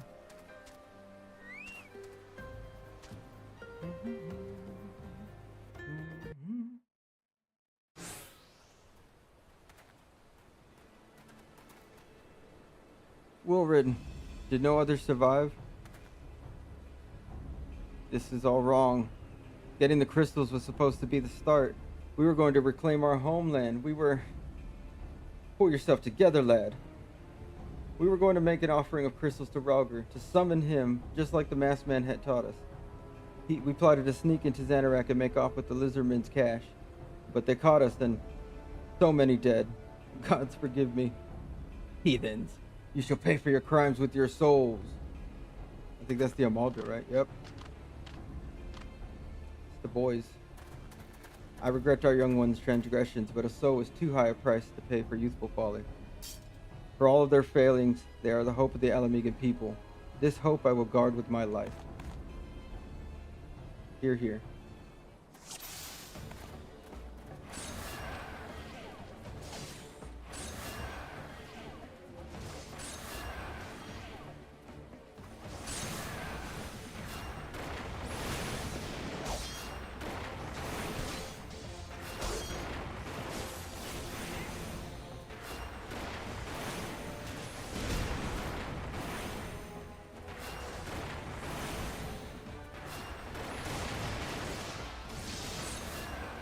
Here comes some more.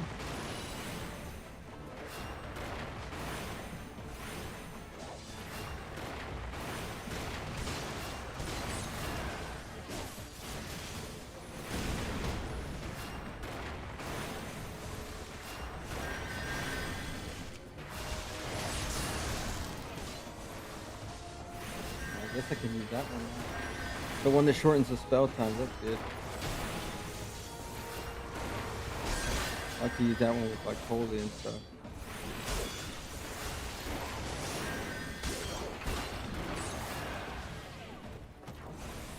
More?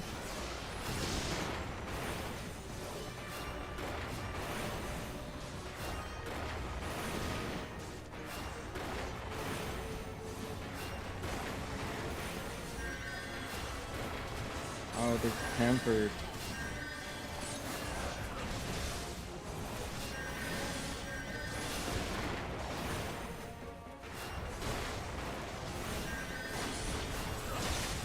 Let's see if I can help this healer over here.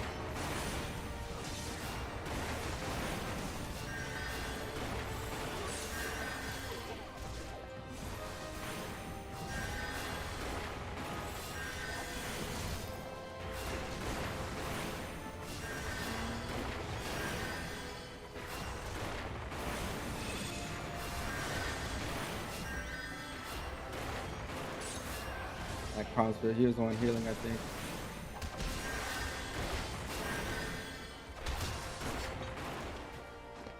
Alright, we did it. Duty complete.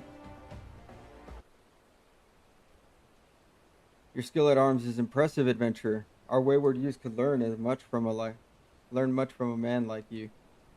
The battle is won, but it would be unwise to linger here. Let us return to Little Alamigo. Wait, we've come all this way. We have to get the crystals. They're right there, ripe for the picking. Haven't you learned nothing, Wilred? Did you not see those tempered wretches? Such is the fate of those who are touched by a god. Is that what you desire for yourself and your friends? What? No one said anything about that. The masked man told us we could defeat the Empire if we summoned Rauger. He swore. Enough. I will hear the rest of this sorry tale back in Little Alamigo. I dare say Jack will wish to hear it as well. You got, bro. Someone tricked you. It's not a good feeling.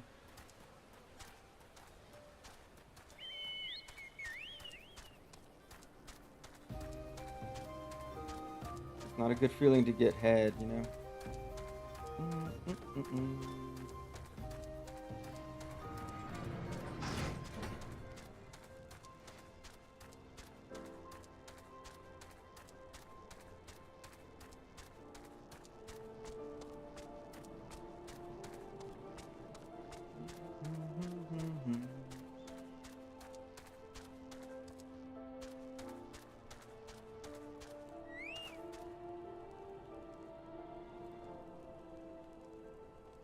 No more lies, Wilred.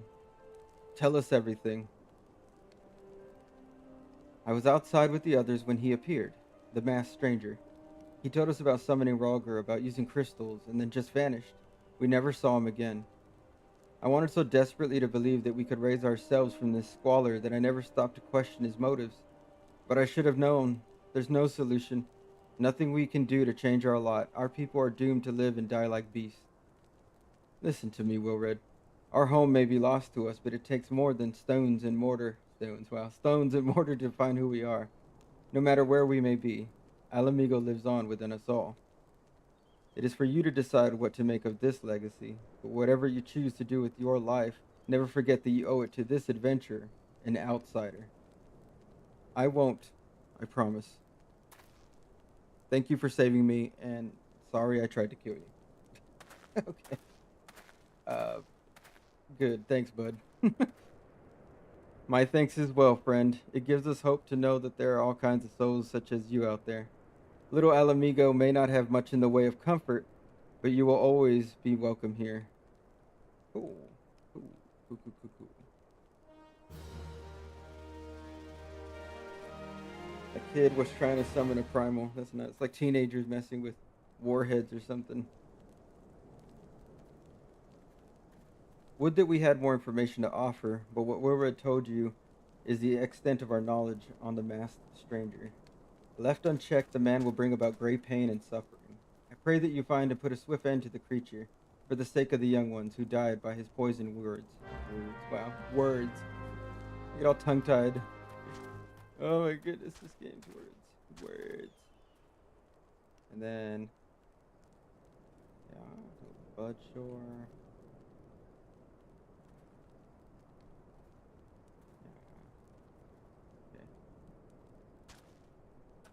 Now we gotta go back to Minfilia. It is me, Minfilia.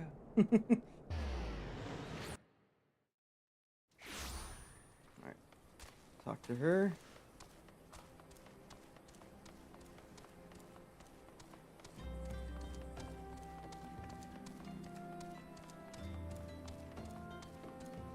I know it's gonna be at the level cap for the base game.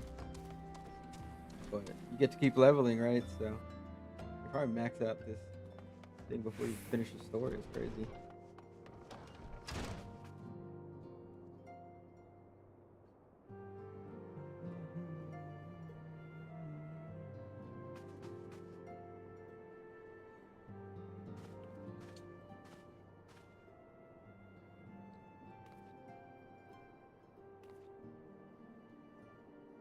Oh, welcome back, Jack. I'm reliably informed the investigation took you to Quarry Mill in Little Alamigo. So tell me, were you able to learn aught of La Habrea? Yeah, man, he tried to convince these teenagers, planted the knowledge of summoning in impressionable young minds, precisely the kind of deception the Asians would employ. While many of the ills that ail the land can be attributed to the calamity, some are being brought about by a malign will. We must needs delve deeper into this, while things remain quiet on the primal front. All work and no play makes Minfilia a dull scion. Did you say something? Nothing, my lady. Mayhap we ought to rest a while before speaking further of the investigation. Mayhaps. Mayhaps.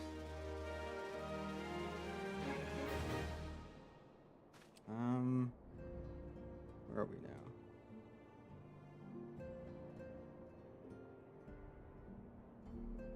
We're level 27 quest for the main quest. That's crazy. While you were tending to business in Thanalan, some new information arrived courtesy of your friends, the Sylphs. An individual fitting La Habrea's description has been sighted in the North Shroud. This sighting comes in the wake of a series of mysterious deaths in the selfsame area. My instincts tell me that our man is involved.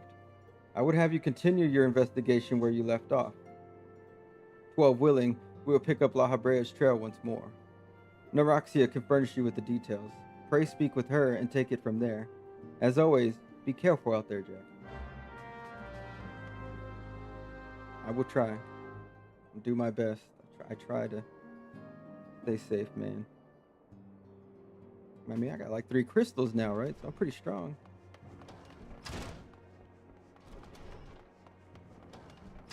I should be fine.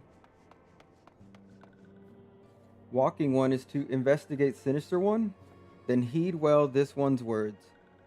This one is friends with a Walking One in the Ash Crown Consortium. According to Friendly One, a Digging One named Medrod had an encounter with a scary Masked One. This Masked One is most certainly Sinister One. Walking One should go and speak with Digging One Medrod. Digging One is to be found at Fallgord Float in the North Shroud. Okay, I don't know if I have that one. So we're gonna have to go here and through the North Shroud. Okay.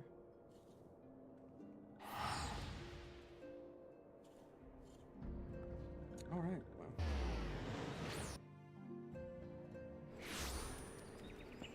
That's a good one. That's a nice outfit. Machinist. It's a cool outfit. There's nothing else here to pick up, right? Nope.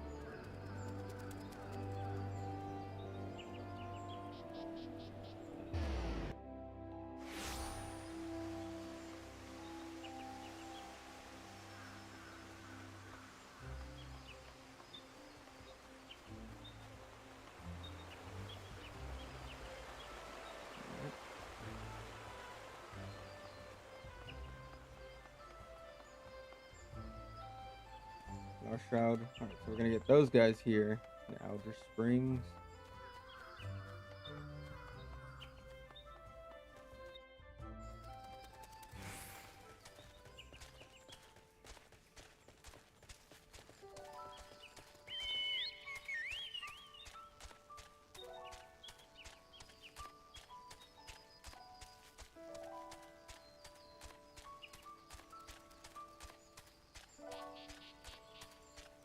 We're gonna be on that side, okay. Yeah, it's gonna be a probably in here somewhere, I think. The Birdman's.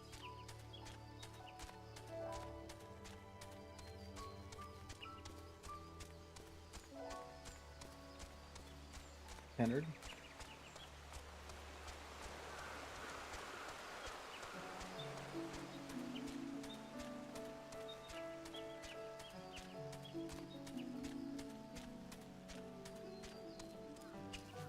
They were like somewhere over here. Yeah, there they are, like back here.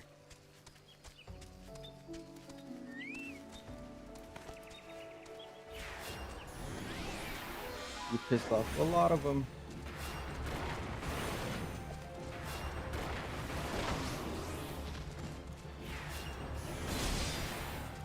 Ow.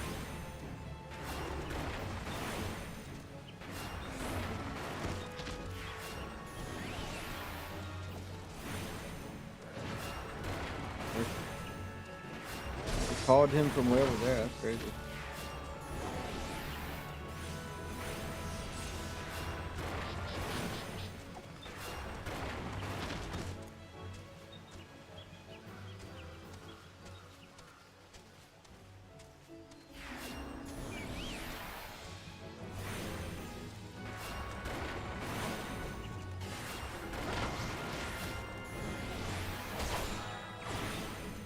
Nice.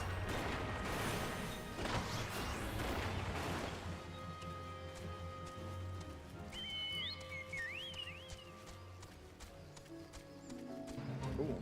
We got that done. And continue on this.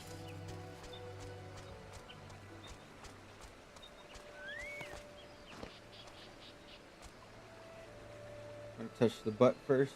You don't want to forget, like, tuning to the crystals. So. In here.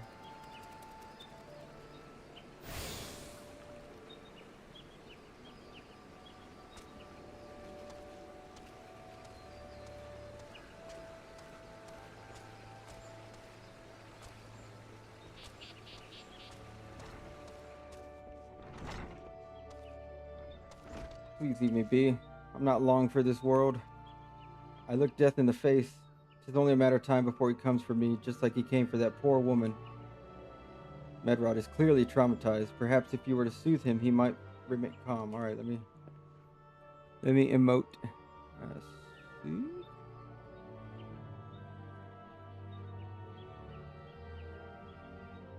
There we go.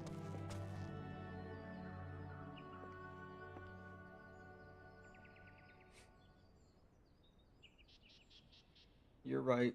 It's not as bad as it seems. I saw something terrible, that's true, but that hardly means I'm going to suffer the same fate.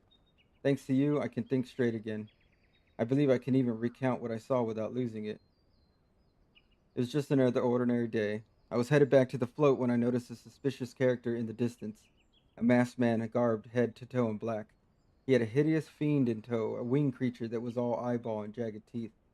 Taken by curiosity, I crept as near as I dared. To see the corpse of a woman, one glimpse was enough to tell me that she died a gruesome death. In that instant, I knew right away that the masked man was a minion of Thal, come to claim her soul for his realm. What? You're investigating this same masked man? If that's the case, we'll help you in whatever way we can. Aye, anything to ensure that we won't have to suffer Medrod's hysteria ever again. All right, teamwork. That's what I wanted to. Wait, I haven't been that bad, have I? At any rate, I'm all for helping this adventurer. It's the least I can do to repay him for comforting me. Okay.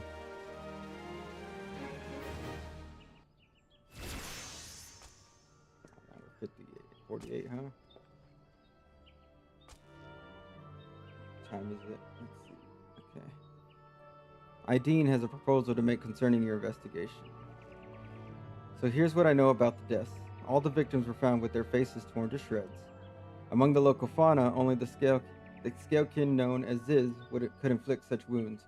That's why some folk are pointing the finger at them. I somehow doubt that the answer is that simple, but for the sake of thoroughness, we should look into it. And why don't you put down, say, 3 of the creatures, and see if you can find any proof connecting them to the deaths. Okay.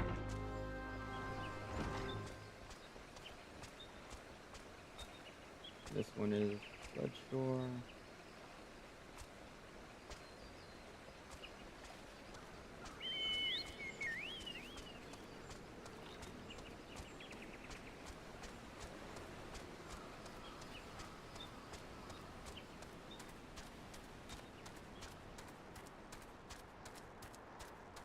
Oh, they're gonna be up top.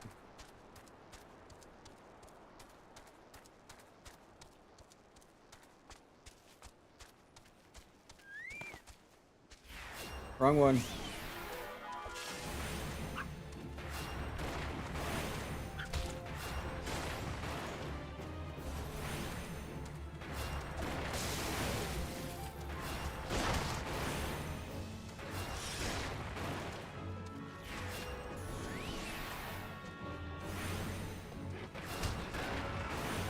It woke up the hare.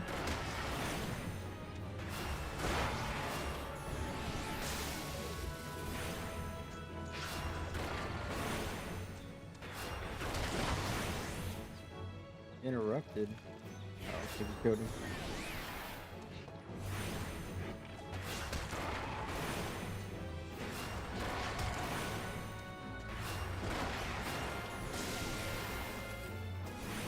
And we need one more.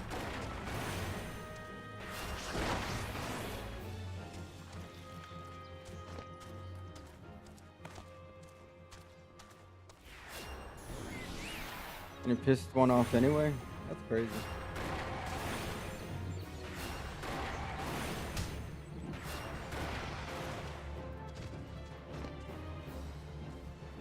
You can keep chasing me, but I'm gone, brother.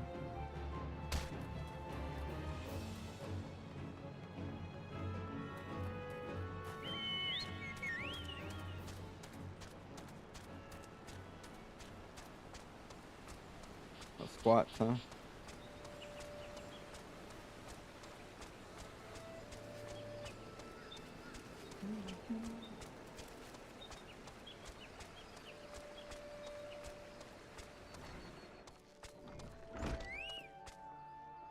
You've already seen to the Ziz. Good work, adventurer. So you were able to find aught to suggest that the creatures are our culprits? I mean, yeah, they're just regular old Ziz. Nothing. Truth be told, even if there were proof, I wouldn't know what it would look like anyway.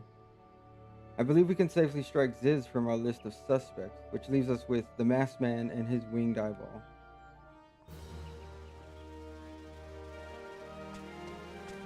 There's something else I heard about the deaths. It appears all the victims have been comely maidens. I better watch myself, hey? Unseemly Japs aside, there's a rumor been going around. There's some there's some as whisper that after each victim died, her rancor went into the great big rock southwest of here, causing it to flash and moan. This bears investigating, I reckon. I'm going to give you a fire sand stick to blow off a piece of the crag. The stick doesn't come with a fuse or anything, so you have to throw the thing. And once you've torn the rock a new one, bring back some of the fragments and I'll give them a gander.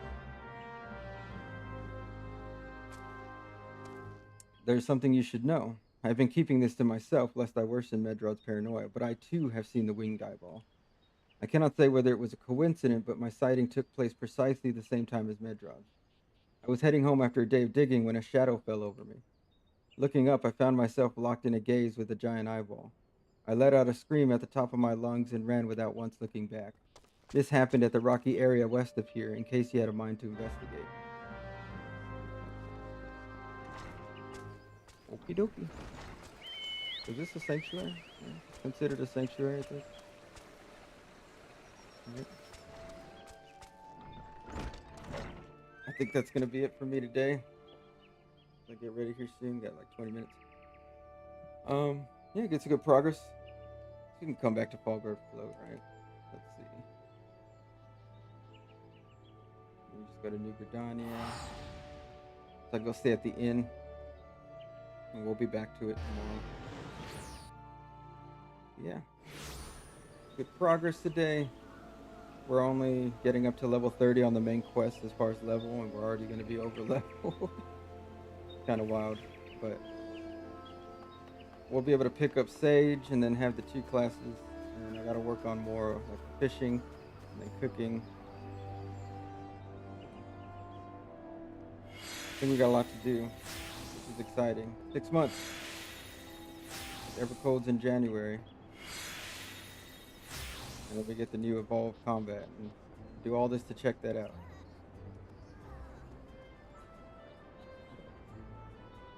As always, thank you for watching. If you're watching later, thank you. If you like what you see, like, share, subscribe. Have fun, everybody. Nobody gets tiered out. Everybody gets to enjoy the same stuff. If you want to watch, I don't care for all that crap. Just mostly want a game and we can hang out and make some fun videos or cool things and beat some crap. And just escape from reality for a little bit, just into our little hobby, get immersed, have some fun, and then we can get right back to it and get the grind. So as always, take it easy, and I really mean it. Don't let anybody get in your head. Don't be your own worst enemy and keep it pushing. Always be pushing, no matter what, whether it's in a game or real life, no matter what you're doing, because what's the alternative? You just give up, right? You don't want to be that kind of a person, trust. But toodles.